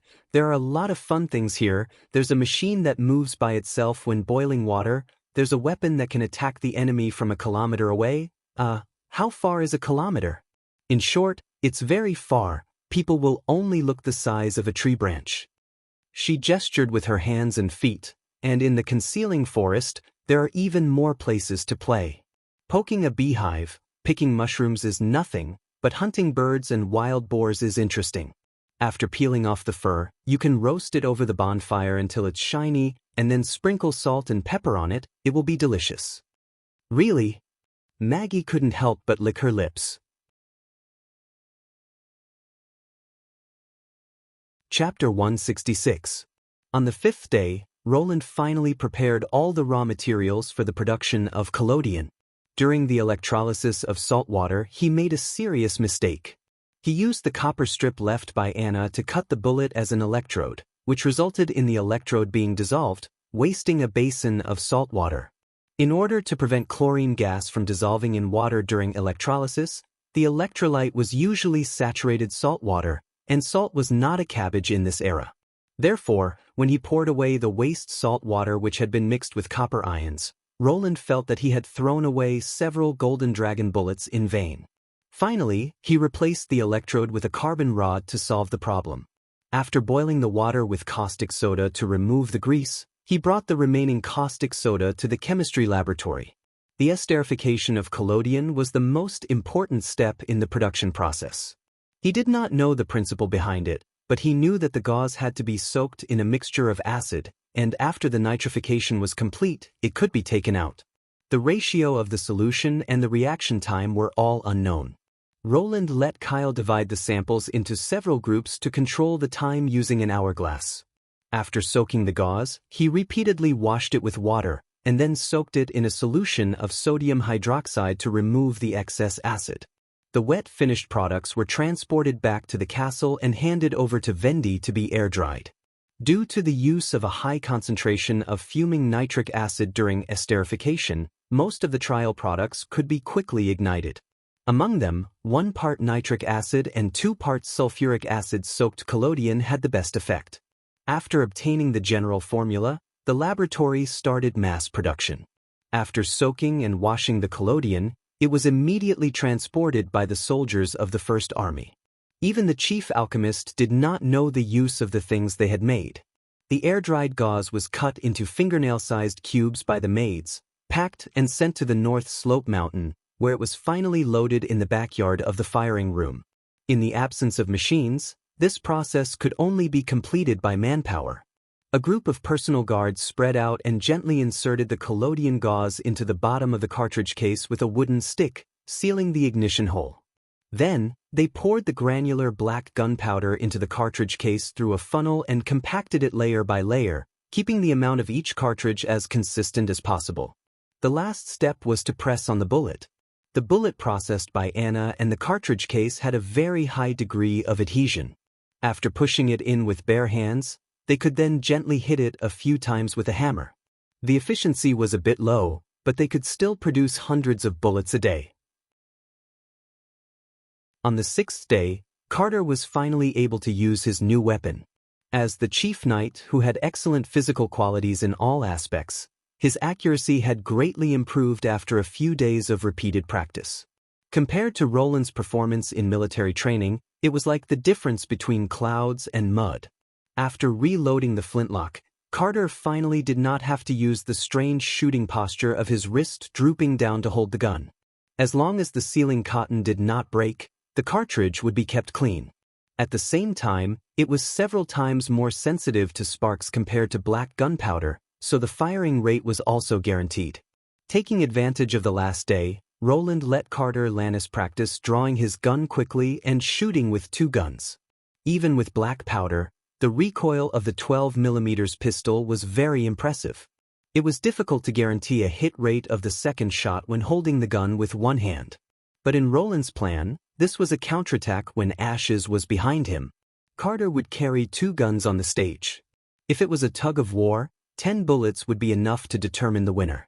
If he was closed in the beginning, he could also quickly pull out the other gun to counterattack.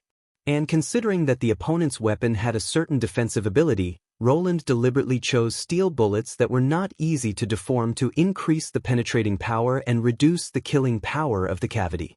In addition, due to the limitations of the smelting technology in this era, Ashes's greatsword was most likely made of pig iron. An exaggerated shape would not improve the quality of the weapon. On the contrary, if the huge iron weapon was not sufficiently forged, the internal stress distribution would be even more uneven. It could not be called a good shield. From Roland's point of view, the greatsword was at most a white-grade weapon. If one's luck was not particularly bad, the possibility of ricocheting was very low. If Ashes wanted to defeat Carter, she must first get close to the knight. This was the natural disadvantage of a cold weapon against a hot weapon. As long as it was not exaggerated to the point where one could see the trajectory of the bullet and dodge the bullet, This distance was an insurmountable gap. Asterisk, it was not until the sky was getting dark that Ashes waited for Maggie to fly back to her room. "Why did you come back later and later these days?" she asked after closing the window. "Lightning took me to catch a bird." Maggie changed back to her human form and took out a roasted bird leg from her waist bag. The overflowing fragrance suddenly filled the room. "I specially saved it for you."